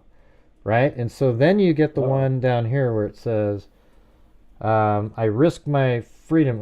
Let's see, it says, can't explain it. I'm just really scared, love. And the Redwoods is calling, and I know I meant to be there. I'm being guided there, like you have before. I risk my freedom if this goes wrong for me. So it's like that seems related to, do you trust this person? I think so. Like, you're not really sure. Do you feel safe? And what it says was, do you feel safe? And she said, I think so. So she's kind of questioning her judgment here. Then we get to the point where she says, if this goes wrong, I risk my freedom. So throw that into the calculation. Isn't that interesting? Well, how it fits into my experience of the young man I was telling you about. If he would have accepted the offer at the bus station to distribute drugs for another person, he knew he was risking his freedom. Yeah. Well, you go to jail for that kind of shit. But he says, I risk my freedom if this goes wrong. So what do you think she's saying? Well, what are you saying that she's going to do that she would risk her freedom? Well, the modus operandi, this young man was telling me that has happened to him in the past. A couple of years prior, happened again at a bus stop where somebody approached him and said they wanted to befriend him and give him a certain amount of drugs for him to sell and keep a portion of the money and give him the lion's share. Well, Tamster, gave him the drugs. Tamster just typed in, I think she didn't used to have that name, but she said she was convinced to be a drug mule to make back some quick money, needed to find work. If it goes wrong, she'll lose her freedom. Gave her, that's sort of what you were saying. Right. Gave her burner phone. Yeah. And turned it off, went for her luggage, so she looks like a traveler. I don't know if that gets that. That's kind of getting really, complicated there, but maybe that first part, perhaps. Well, if she was going to do what this young man was telling me he was being pressured to do. You get a little sample of the drugs to take yourself, and you say you got 10 pieces just to make math easy. You go out and sell it because the dealer might be readily identifiable by cops. They're keeping an eye on him. He can't really go out and hustle the stuff. He needs somebody to do it for him. And you keep 2 of the deal, and he gets a 80% deal. That might have been what she was looking at, and I risk my, you get 20 little baggies of meth and get caught, you're going to jail for a long damn time. Mm-hmm. Yeah, well, that could be what she's saying, but she doesn't seem like somebody who would go with the flow, and then she's going to be selling drugs. I mean, she did say she might need to find work, but she had family members that would easily pay for her flight to go back to Hawaii or to New York and stuff. It seems like a drastic move for her to make to me, But who knows, man? Who the hell knows? Maybe somebody convinced big money in that stuff. Yeah. Big money. I had another friend. He lied to me about where he was going, and next thing I know, Next thing I know, I've known his mother for years, and he was supposed to do a lease and pay some money and stuff on. He said, "I'll do it when I get back." I said, "Where are you going?" He said, me and some friends are going to a music festival." And he mentioned some state. We'll be gone for 5 days, and then we'll take care of it when I get back. I said, okay. And he ended up in another state, and I didn't know it. And I was sitting in a restaurant, and his mother came in with it, and she saw me and came over and sat down. I said, I use a fake name. I said, "Where's Joey?"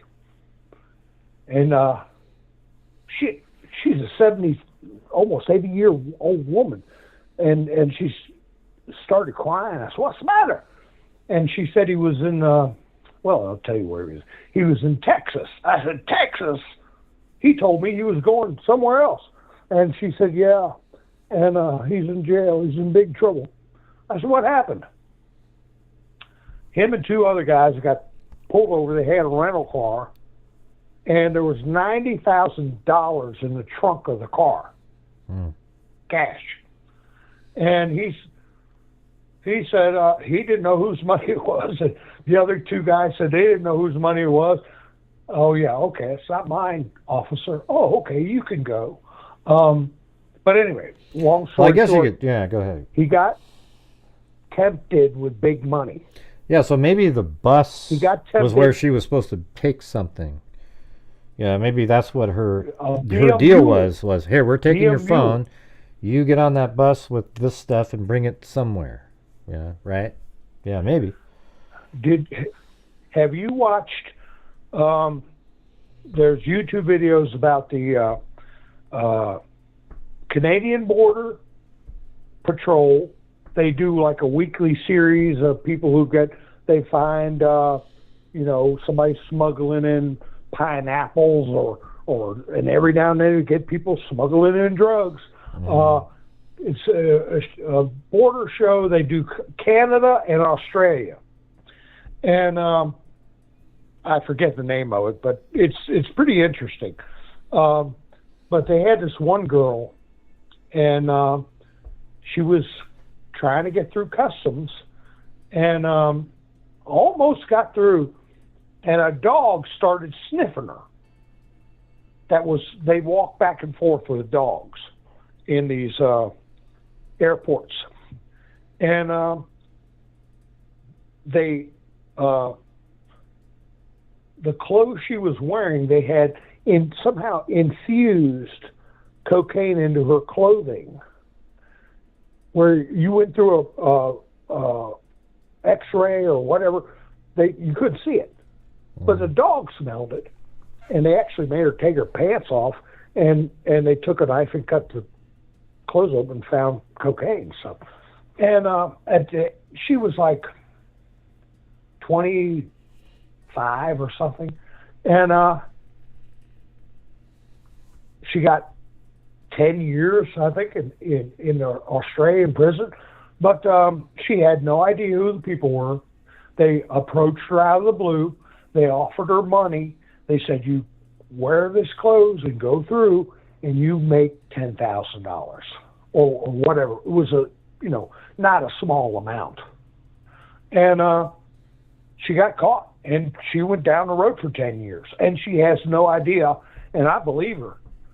They did little interviews and stuff, and she's got no idea who the people were. People get suckered into stuff.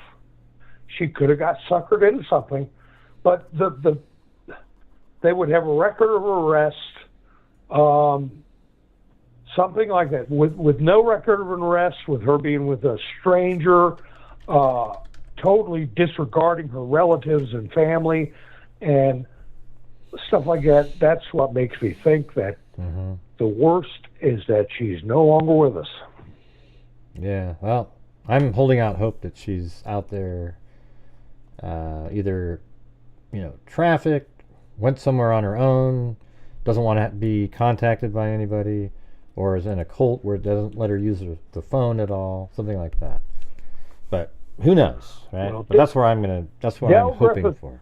Dale Griffith would be safe at a bus stop, but a fairly attractive young lady wouldn't be safe at a bus stop. Yeah, well, I mean, I guess that might be an issue, but I guess we're still waiting to find out. I think she's alive, in my opinion, but I could be wrong. This isn't why we don't have enough information to really know, because all we know is that she was at a bus stop on the 12th now, and that's it. That's the last thing that we know. We don't have any other information like, okay, she went here and she went there, and then there was this guy who did that. See, law enforcement knows all this stuff. So hopefully she's still doing well, or at least alive. I guess that's it better. could be like you said, that she reflects on her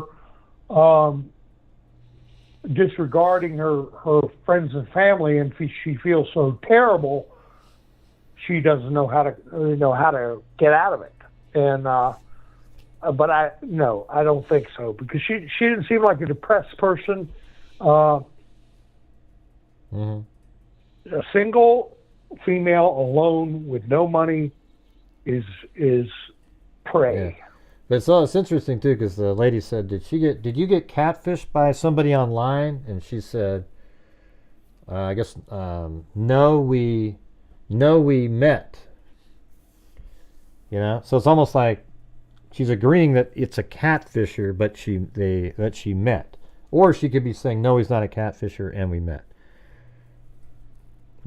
Well, let's see, there's stuff like that. So there's some person that, and she said, a person I thought I loved. So I think it's the same person that she's referring to there.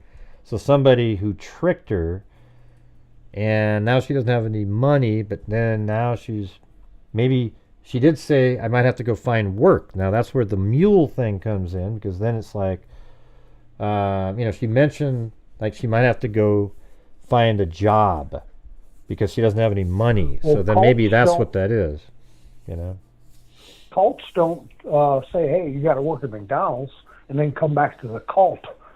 So that I know, so it doesn't work. That's one of the sort of things that don't match the cult thing. But maybe that's when she did the mule because she needed the money, and it was quick. But I don't know. Yeah. She doesn't seem like somebody that would do that at all to me. If she did do that and got caught, there'd be a record of her getting arrested. That's why I'm saying that once you pluck those scenarios out of the way, cults don't let you have jobs. She's afraid for her freedom, whatever, and then total disappearance. I'm just saying, with all we have got, even if you took 10%, take 1% of the people that have come across the border that we have no idea who they are, that's still thousands of people that are more than likely mentally unstable or vicious people. Mm-hmm. And a single female with no money at a bus station is prey. Yeah, well, just pray for It's a like- lot of different types of people too. Like that's why where what I want to know is, see, she's at the airport when she says, "I risk my freedom if this goes wrong." She hasn't even gone on the train, or she's not at the. So this thing is something that she's already sort of planned on doing, but maybe she needed help to get to where she can get on a bus that takes her to wherever she was taken. That's why these other people who showed up in the videos, everyone thinks they're nefarious, but maybe they had nothing to do with anything. And she just needed to get to the airport, I mean not the airport, the bus stop, to do the thing that if it goes wrong, she's risking her freedom. That thing. Whatever that thing is. But then, Right. maybe she never made it to that thing, except it seems like it, because whatever was making her nervous in saying, "I risk my freedom," or "Do you feel safe?" "I think so." That the thing that she was nervous about may have taken place, and her instincts were correct. See? Like right there. Like whatever her instincts were that told her to say, "I risk my freedom if this goes wrong. Do you feel safe?" "I think so." She's not sure. So whatever that thing is, I think actually took place. So what's the thing that, okay, the answer to what happened is, "I risk my freedom of this if this goes wrong." Whatever the this is what's happened. Don't you agree with that? I mean, that sentence right there is the answer. I risk my freedom if this goes wrong for me. So whatever the this is the answer. She's doing it or has done it. Right. So that is the thing. Like that sentence right there. It's her last sentence, by the way, that she messaged anybody. "I risk my freedom if this goes wrong." So what the this is the answer. We just don't know what the this is. So there you go. So who is pushing for her? Mostly her aunt is pushing to get information and find her? Yeah, Or well, there's an is it mostly everybody really is. I mean, there was an aunt, two different aunts. Who's the closest person? Well, I mean, like physically, or like just Relationship-wise? Well, I think her sister and Her her father mom. died? Or You said Sydney and her mom. Sydney, the sister, and the mom. and they're in Maui? Well, they I think came. I think Hawaii. they came to L.A. You know, the dad was there too. They came to L.A. looking for her. Why do you want to know the answer to that? I'm just because that is who the police will have a main contact. Yeah. For the family, Well, I think it's the you know. Sydney or the mom, or they seem like the main contacts. Yeah, it would have been the father, but he's passed away. Yeah. Yeah. No, I mean that's one of these sort of outlier things that are like, wow, that's weird. The dad takes his life before knowing the disposition of his daughter, who did this, did this thing. "I risk my freedom if this goes wrong." So it's kind of odd that he would do that, but maybe he was already a person that was, had some emotional problems, felt guilty about sort of abandoning her throughout her life, and then now she's missing, and, the conspiracy, you might think somebody got a hold of him on the side and said something to him, and he just freaked out and, did that. So He could have been on a psychological banana peel anyway. yeah. Yep. So, anyways. So now it's the mother who would pretty much be letting us know. Are there reporters, like local newspapers, or somebody we could rely on that would let us know right away if there was a development, or do we just, I don't know, speculate? I mean, Yeah. Do you think they could have gotten an answer and we just hadn't heard a report? Yeah, I mean, I think there's a lot of stuff we're silent? not hearing about that investigators know. I mean, they know what was on the dad's phone. They know where they know that if she got on the Greyhound bus or not. They would also know by this point what tickets she bought and where she was going. And they're way ahead of what we're just talking. We're trying to figure out what's going on because it's a mystery. It's still a mystery Right. to them, obviously, because they haven't found her yet. So I think it'd be better if they gave out more information. Right. To be honest, because people are looking, there's tons of people looking for her, and I think if you got her picture out more, made a bigger push on all the different news outlets and all the different towns, all the way up through Oregon, maybe even Idaho, all of California, maybe it would lead to somebody seeing her. So, anyways, I'm gonna go read some of these other. She's still around. Yeah. Well, I guess we'll see. No, wait. What did you say your name was when you came in again? I forgot. Have you called before? I just didn't remember. I'm the Mountain Man. Mountain Man. Yeah, it's hard for me to remember. You don't have a real name. Well, you were born Mountain Man. That's weird. That's right. I was born in a mountain and raised in a cave. That's right. Well, that's Mountain Man Johnson. Yeah. Yeah, I don't want to get you too nervous. Since the last time I was on, I brought up Deliverance. Oh yeah, Deliverance. Yeah. All right, Mountain Man. How could you forget me? Well, no, I don't know. I get so many calls and different names always on the screen. It's hard to remember. But if you call again, I'll probably remember. Don't get mad at me. Where's your buy me a coffee? Oh yeah, that's right. You brought up that too. Still don't have that yet. I'll definitely look into it though. What's it called again? Buymeacoffee.com or something, or? Yeah, buy me a coffee. Yeah. Okay. All right. Yeah. I'll do it. There's some way I can refer you, and it's like you refer somebody, you get $5. I just don't know how to do it. I could look into it and send you a link. No, I could find it. I'm not. I could do it. But I'm gonna go read this. I got some stuff I want to go read real quick. But I appreciate you calling in, Mountain Man. All right, buddy. Smith. All right. Well, I enjoyed talking to you. That was fun. Yeah, it was good. Well, hopefully we'll hear something soon. All right. We'll call in next time. All right. Have a good one. All right. You too, buddy. All right. Bye-bye. Bye-bye. Mountain Man. Let's see. Rebecca sent me something kind of interesting. Look at this. Look at that. In 2024, the spiritual group Twin Ray has raised concerns in Ashland, Oregon about whether it's a cult. A New Age spiritual group with leaders... I was looking this up earlier, but I just kind of gave up really quick. A group with leaders Shekinah Ma and Akasha Samanda, who met while visiting the Sphinx in Egypt, of course. Right, of course they did. The group sells living water. Wow. And other products at their store. The Haven and hosts retreats. Some residents of Ashland are concerned that Twin Ray is a cult. Yeah, and so look where Ashland, Oregon is. I know it's Southern Oregon. So Ashland is... I thought it was like right around in here. Hold on.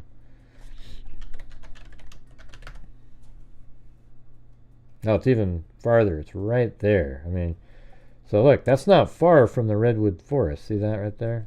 That redwood? It's not even that far from the other one. The Richardson Grove State Park. There's actually a GreyHound bus station 8 miles up the road right there from that one. But, Ashland is just right there. Yeah, just over the border into Oregon. Pretty crazy, right?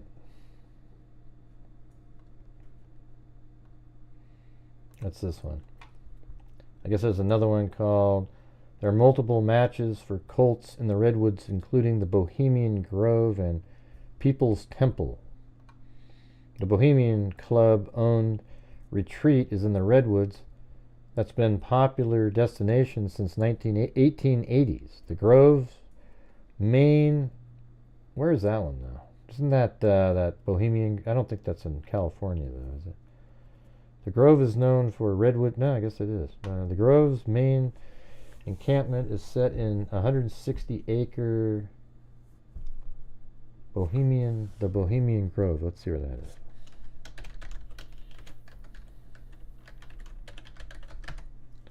Oh, here we go.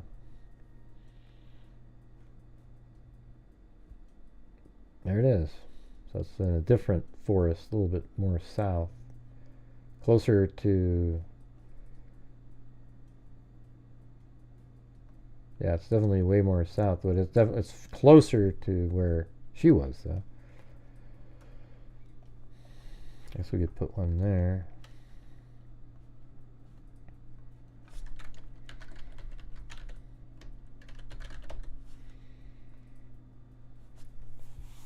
Let's see. The group led by, that was Jim. The Grove is known for being a place to form friendships and make high-level political and business contact. Yeah, see, that's that political thing. I've seen that.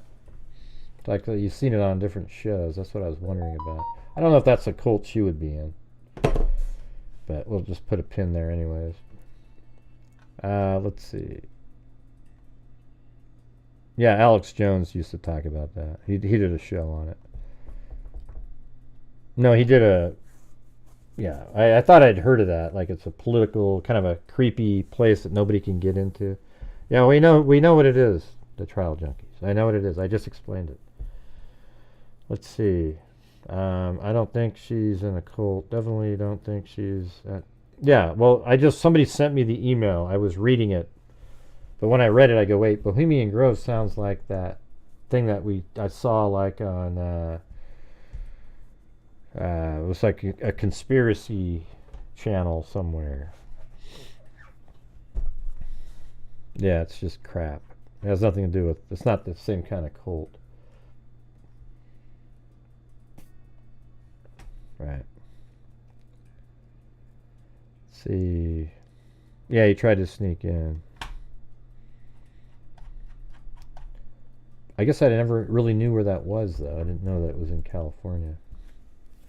Didn't really care. That's probably why. Yeah, we know it's for like political higher ups where weird stuff goes on. Yeah.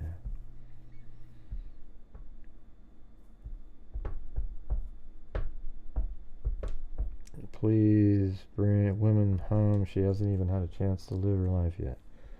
Actually, I think, I'll do a poll here.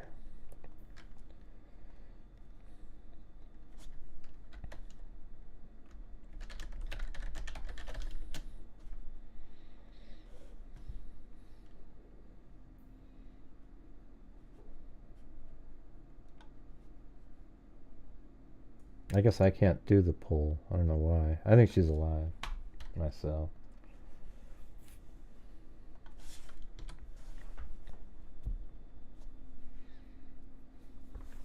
Snuck in there and actually got in, and we're looking in buildings and stuff. Oh, really? Huh. Yeah, we know. Well, I don't want to talk about the Bohemian Grove, okay, guys? It's not interesting. There's nothing interesting about it. All right, thanks. It just popped up in my email, so I looked at it, and then my mind was like, that sounds like the thing that Alex Jones was doing. But I wasn't sure, and then I read it, and I went, oh, okay, there.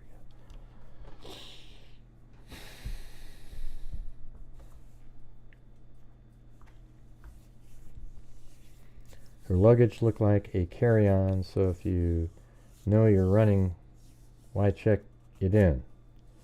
Well, that's what we were saying earlier. I don't know why. Well, I don't know why she didn't just tell them, hey, I'm getting off in L.A., so make sure that my luggage gets removed. Because you can do that. You know, there's some, you just have to mark it that way. So it feels like she intended to maybe go to New York, but then something happened in that 45 minutes when she met somebody that sort of changed, and she intentionally missed the plane. And then something happened where the person she thought she loved, somehow a lot of money got taken from her. And then there's then it sounds like almost like she met some other people who she thought maybe weren't connected to that first, the person who took the money. I don't know, but that's where this came from. The comment.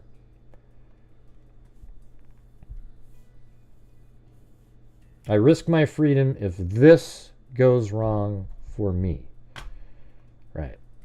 And that's where the answer is right there, into this. All right. Anyways, I don't want to keep just hanging out here forever. So I am going to get off of here now, you guys. But I appreciate you guys coming in, and appreciate all the phone calls. That was fun. DW Dog, I think. Zane, Mountain Man, Guinevere Moonmist. I'm taking off. But thank you, everybody. And tomorrow night is our donation night, so if you guys want to show up, we do one push at the start of the show, and then we give away tons of the money to various charities that we bring in during the month. All right.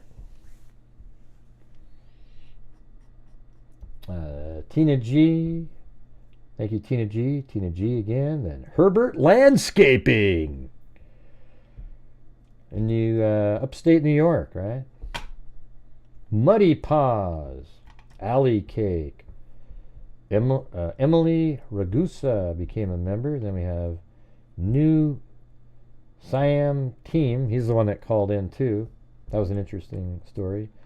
Alley Cake, Employee of the Month. Then we have Spunky Steph, Tina G, New Siam Team, then DW Dog, Elise Fairbanks. Then we have Tina G, Jim Lon, Courtney, a new member. Then Double Play Dog Dude, Luke Stedman, Raw Time Now. Luke said, just logged in. Have you considered a psychotic episode? Yeah, we've talked about that. Double Dog said, do they know anything more about the person she was supposed to be with in the video surveillance? And we don't know. All right, then Raw Time Now, Kelly Silva, thank you for covering this, Gray. Rest in peace, Sweet Blue. Well, thank you. Michelle H., Jim Lawn, Kayla Marie, I'm late to the show. Took my nephews to see How the Grinch Stole Christmas and the Children's Theater. What's the update with the GreyHound? Well, she just was seen at the station. Doesn't say she got on. I'm not sure why they didn't clarify that. Stephanie, then Guinevere Moonmist. Boom. Then Kayla said, now $45 shorts. Come on, freaks. Then Jim Lawn. Then Guinevere Moonmist with the cat eye. Then CR gifted a membership. Then Barb Schilling. Then Crime Cricket gifted 5. Very kind. Then Kelly Silva. Then I gifted 5 memberships because we reached a goal. Then Guinevere Moonmist jumped in with a double cat eye. She comes off as vulnerable adult. If she was exposed to marijuana or something else, she could be on the streets and very confused. She could be hanging out with homeless people, brought home and cleaned up. And Faza's Super Babies. Yes, Hannah could have met someone, said, come with me, meet my friends, or she's having some sort of breakdown after breaking up with her boyfriend. This is the perfect case, by the way, for psychics, where they can go on to 16 different channels and say something different on all of them, and eventually we'll get really close.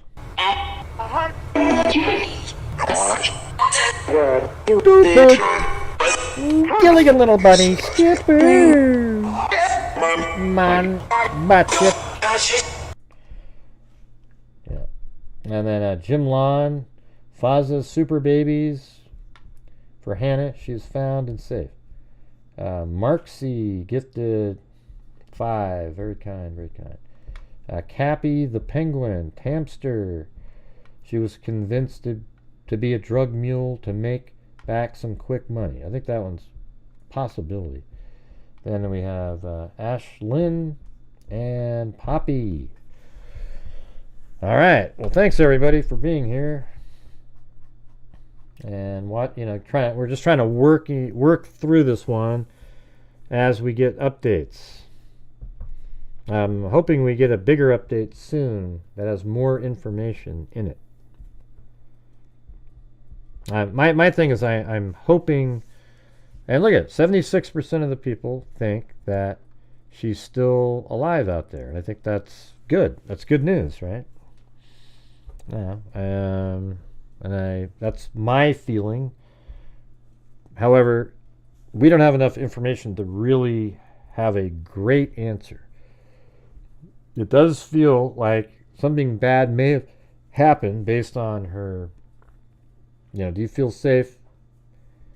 I think so, meaning she's not really sure if she feels safe. And then she's gotten, and that's earlier in the day, and then later in the day, she says, like she wants to go on this journey to the redwoods like you have before. I risk my freedom if this goes wrong for me. So it's like the journey is something she's going on to the redwood forest, and there's something about the trip that makes her uneasy. That's why I have the cult vibe. But I risk my freedom if this goes wrong for me.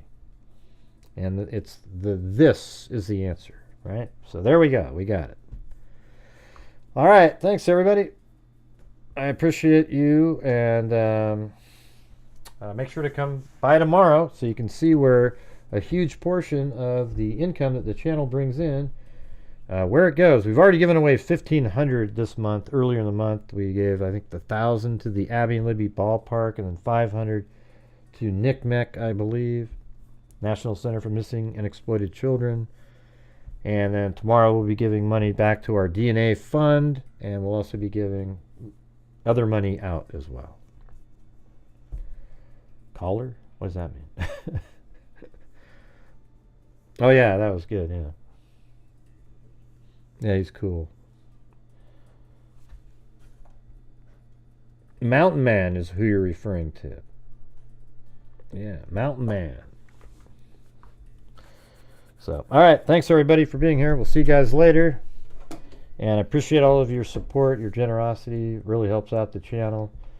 That's how the channel works, actually, because the ad revenue on the live streams is almost nil, because if you bring up the wrong word, if you say the other word other than unalived, you get in trouble. I'll never say unalived, though. Okay, that's the reality. Anyways, thanks everybody. We'll see you guys later. And as I always say, until next time, be safe out there. Yeah, I've been doing this true crime thing for quite a while now. And during this whole time, I have not seen one person that is a crime dissector. Oh yeah, and I hope, I don't know if Zozo's there, but I hope you're, doing better. I know it takes a long time, but hope you have more better days and times now than you had a couple weeks ago. Like rejector, I'm a certified human lie detector. Gonna get ya on a stretcher. Thanks, if you try and play me like an old projector. Crime sector is my nectar. Professor Gray is gonna give another lecture. Crime collector, freak. Yeah, I said thanks to you earlier, Lillian, but yeah, I got that. Thank you. Nectar, and I'm always gonna be a pup protector. Fool deflector, interceptor. And I'm meaner than a spectre with a vector on his pector. With all respect, y'all, just remember I've a temper fucking check ya. I have no agenda, I'm no pretender, and I'll serve it to you straight without the blender. And in the end, I'm gonna send ya on a mission to reveal the true offender. Yeah, so I'll just get right back to work. All right, everybody? Talk to you later. Womp womp. I gotta do these ones.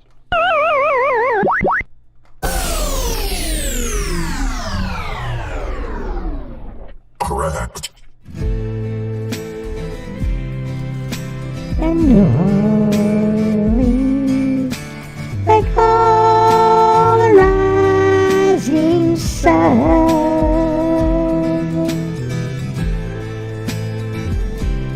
Hey, not bad, Mary Lou, not bad.